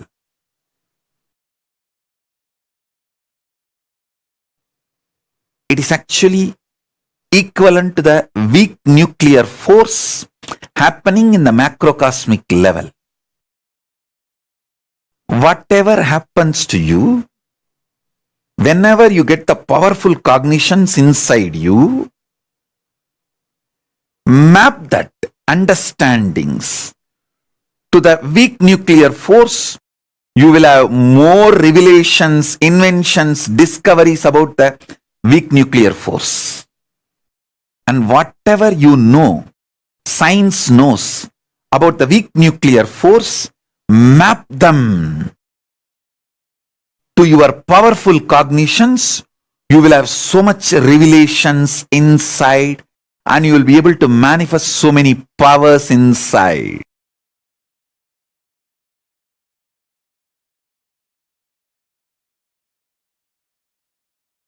The greed in you is equivalent to gravity in the universe. The fear in you is equivalent to electromagnetic force in the universe. The powerful cognitions you experience is equivalent to weak nuclear force in the universe. All common practicing Hindus reach up to this 3 level.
त्रियायुधम् त्रिजन्मपापसंहारम् एकबिल्वं नित्यार्पणम् एकबिल्वं नित्यार्पणम् त्रिसाहैर्बिल्वपत्रैश्च अच्छित्रैर्कोमलैश्चुभै तव पूजां करिष्यामि एकबिल्वं नित्यार्पणम् एकबिल्वं नित्यार्पणम् सर्वत्रैलोक्यकर्तारम् सर्वत्रैलोक्यपावनम् सर्वत्रैलोक्यहर्तारम् एकबिल्वं नित्यार्पणम् एकबिल्वं नित्यार्पणम् नागादिराजवलयम् नागहारेण भूषितम् नागकुण्डलसंयुक्तम् एकबिल्वं नित्यार्पणम् एकबिल्वं नित्यार्पणम्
स्फटिकसङ्कासं चितिखण्डं कृपानिधिं सर्वेश्वरं सदा शान्तम् एकबिल्वं नित्यार्पणम् एकबिल्वं नित्यार्पणम् सच्चिदानन्दरूपं च पारनन्दमयं शिवं वागीश्वरं चिदाकाशम् एकबिल्वं नित्यार्पणम्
us in this session about the fundamental principles of how the macrocosm mirrors, reflects in us the microcosm in the Pindanda. Actually, this truth, the science that Swamiji revealed in this session, is too important for us to understand, because in this Swamiji addresses the fundamentals, how you see the universe, how you understand the cosmos. Can I request all the participants to post what are the 5 forces that Swamiji revealed and how they reflect in us? Because this is something phenomenal, like how Swamiji revealed. Gravity reflects as what in the microcosm? Who can post? Gravity in the macrocosm reflects as what force in the microcosm?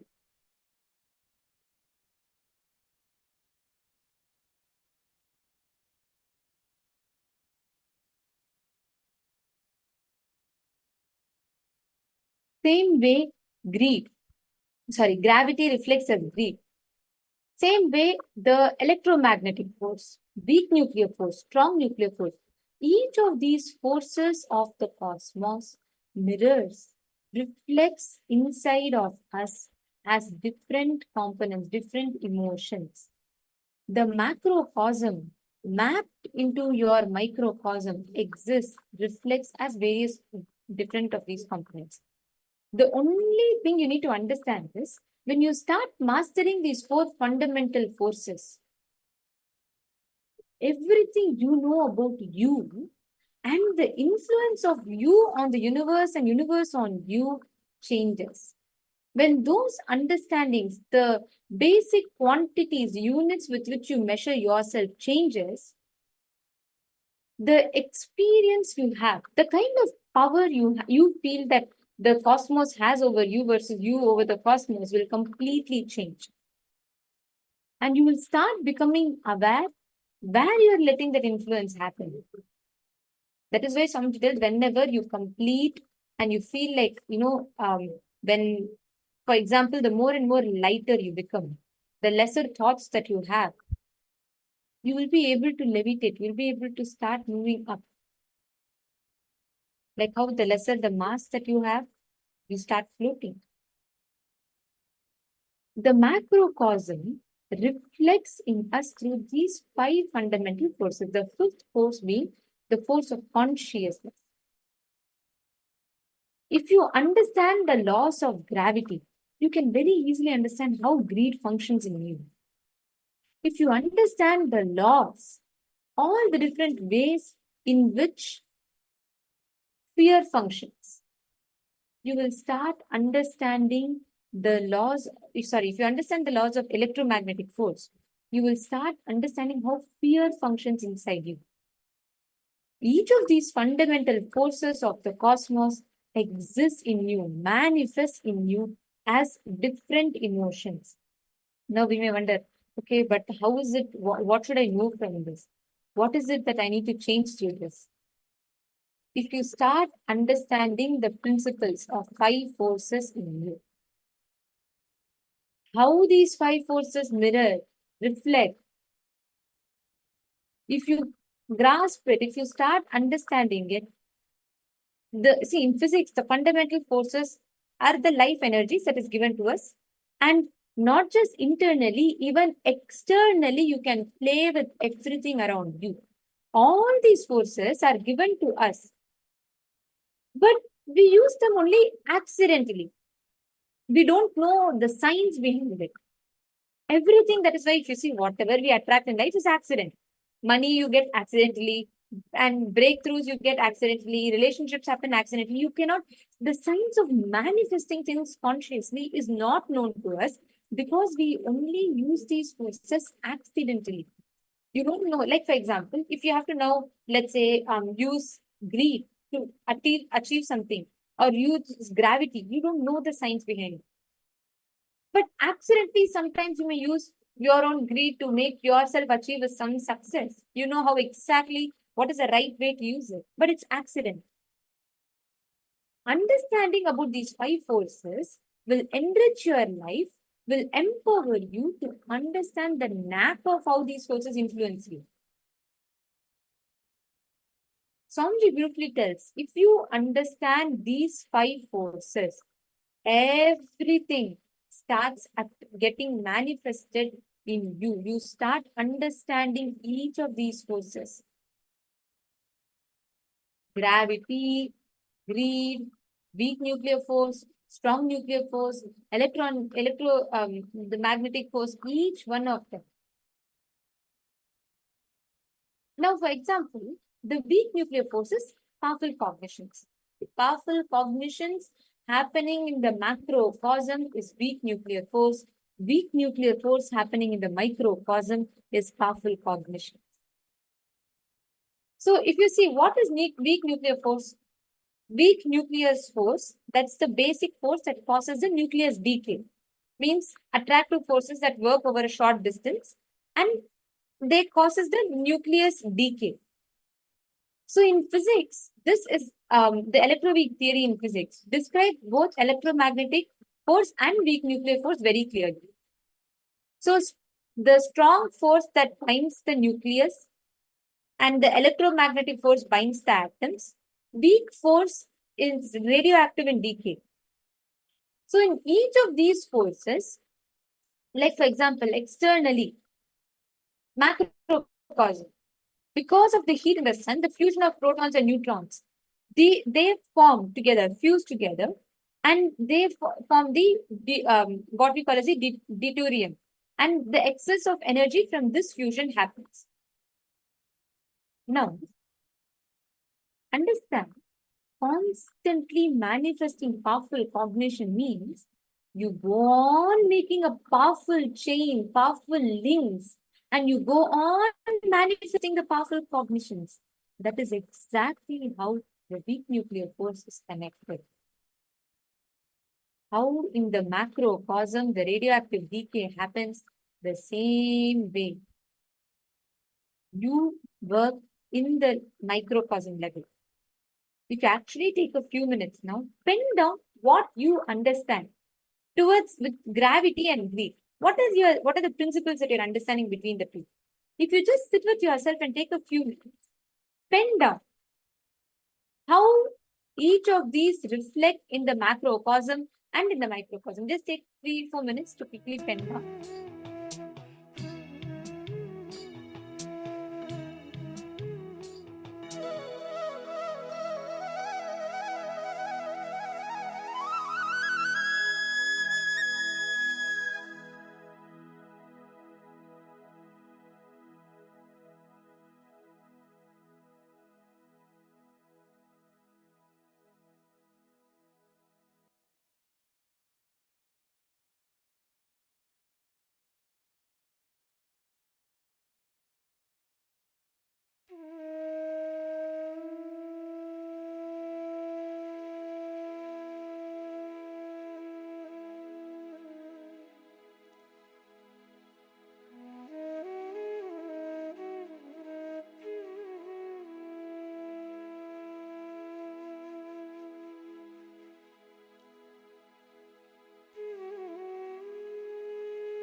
Hope all of you have finished writing.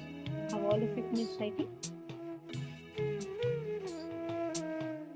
Now, in each of these levels, in every way, how you cognize gravity, see, all these truths, fundamental principles, even if you start understanding, if you start cognizing it, that is enough. That by itself will lead you to start having breakthroughs. You don't need much. You do not need much.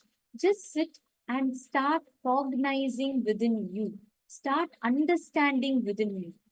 You will suddenly see so much of a breakthrough will happen. Just sit, spend time, and manifest this whole thing as the power.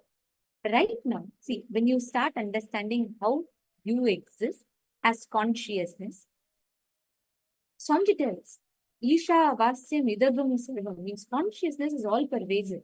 It exists everywhere, in the smallest of atoms to the biggest of stars. Everything is pervaded with consciousness. Now, how is that relevant to us? Because if you connect with that fifth force, consciousness, you will start manifesting power of being able to experience anything in this world. Anything in this world, you will be able to know the answer for it. You will be able to know precisely what is there and what you need to identify. This power is what all of us are going to be manifesting today. The ability to see remote distances, the ability to have remote vision, the ability to be able to identify with remote objects. I request all the participants, every one of you, to listen very carefully. We're going to be doing different levels of this, right? But let's first understand this science. This power of remote vision, you'd have heard it's like where people say remote viewing, distance viewing, being able to see any place. This is a very clear science. When you cognize your consciousness and when you understand as consciousness, you exist everywhere, all pervasive, you will start manifesting that space. This is what Paramashiva tells in the Vijnana Bhairava Tantra. The Shastra Pramana very beautifully goes. He tells, Vyomakaram swamatmanam dhyaye digbhiranavritam nirashraya chitti shakti swarupam darshaye tada. When you cognize yourself from the subtlest constitutive principles of yourself, when you cognize yourself as a vast etheric space, the limitless, spotless, infinite sky, etheric space, you will be able to experience and establish yourself in that all exalted state of Shunya, Sa Anya, where nothing other than this exists. Basically, when you experience yourself as consciousness, the whole space, everything around you becomes you. You will be able to experience it. And that experience will make you start cognizing, experiencing, understanding anything, any object you want, you'll be able to see it. There's a very beautiful happening from Swamiji's life. Actually, when Swamiji was 9 years old or 10 years old, once one of Swamiji's guru, his name is Narayana Swami Tata, and he's the guru who actually initiated Swamiji into all the Tantra and Aushadha, Mantra, Shastras, and Siddha Vidya, all these different techniques, alchemy products, Aushadas, everything. So his name is Narayana Swami Tata, and he's one of Swamiji's gurus, and he's very popularly known in Tiruvannamalai because he used to put Jnananjana on mirror, like he used to apply the Aushadha on the mirror. And anyone wants anything, they'll be able to go and ask him, he'll be able to tell. In fact, even police people used to come to him to identify where the criminals or thieves were hiding. So even today, they actually worship him in Tiruvannamalai Police Temple. They have an altar for Narayana Swami Tata, and they actually worship him. So one day, it so happened that the police had come to Narayana Swami Tata seeking help to find a criminal who had escaped. So what Narayana Swami Tata did was, Swamiji, young avatar, was just next to him, standing, and Narayana Swami Tata looked at Swamiji and said, why don't you scan and tell? Then Swamiji is like, okay, and Swamiji put the Jnananjana on the mirror. And Swamiji precisely, not just Swamiji was able to see the exact location, Swamiji was able to show the location to the police. Means, if, for example, if I have a phone I have a picture on my phone and I show it to you. You can see it, right? The same way Swamiji had applied the Jnananjana on the mirror. He was able to show the exact live location of the thief to the police. After which the police went and caught the thief red-handed in that exact same spot that Swamiji revealed. This science is very, very easily possible. All of you can manifest this very science. Now, what I'm going to request all of you to do is, you're going to connect to a partner and you're going to first just play with this power, like an introduction. Just try and experiment with this power. Each of you sit now, connect intensely to Swamiji. And listen carefully. When you cognize yourself without the form, any space, just sit, connect intensely to Swamiji. You will start manifesting the ability. You will cognize yourself as consciousness, identify yourself everywhere as you, and that breakthrough will start happening for you. Please sit now. I request all the participants to please sit with your head, neck, and spine in a straight line. Right now, you can manifest this. Just experience. Forget your Shaunaya, forget your Yogananda Rupini. You're not any individual identity. You're all consciousness. The exact thing that Swamiji told.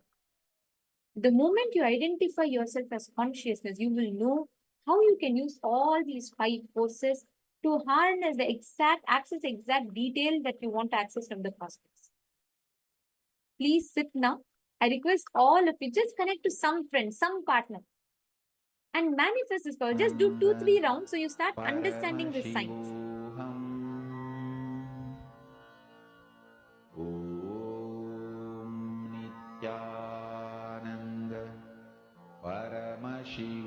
Please take a few minutes, chant the Mahavakya. I request all the participants to please intensely sit and manifest. Paramashivoham Om Nithyananda Paramashivoham Om Nithyananda Paramashivoham Om Nithyananda Paramashivoham Om Nithyananda Paramashivoham Om Nithyananda Paramashivoham Om Nithyananda Paramashivoham Om Nithyananda Paramashivoham Om Nithyananda Paramashivoham Om Nithyananda Paramashivoham Om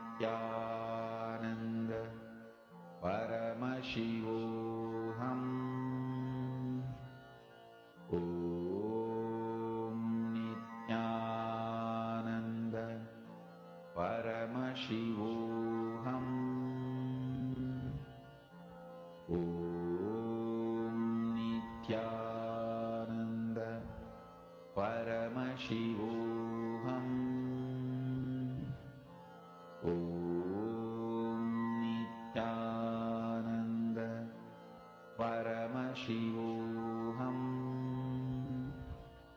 Om Nithyananda Paramashivoham Om Nithyananda Paramashivoham Om Nithyananda Paramashivoham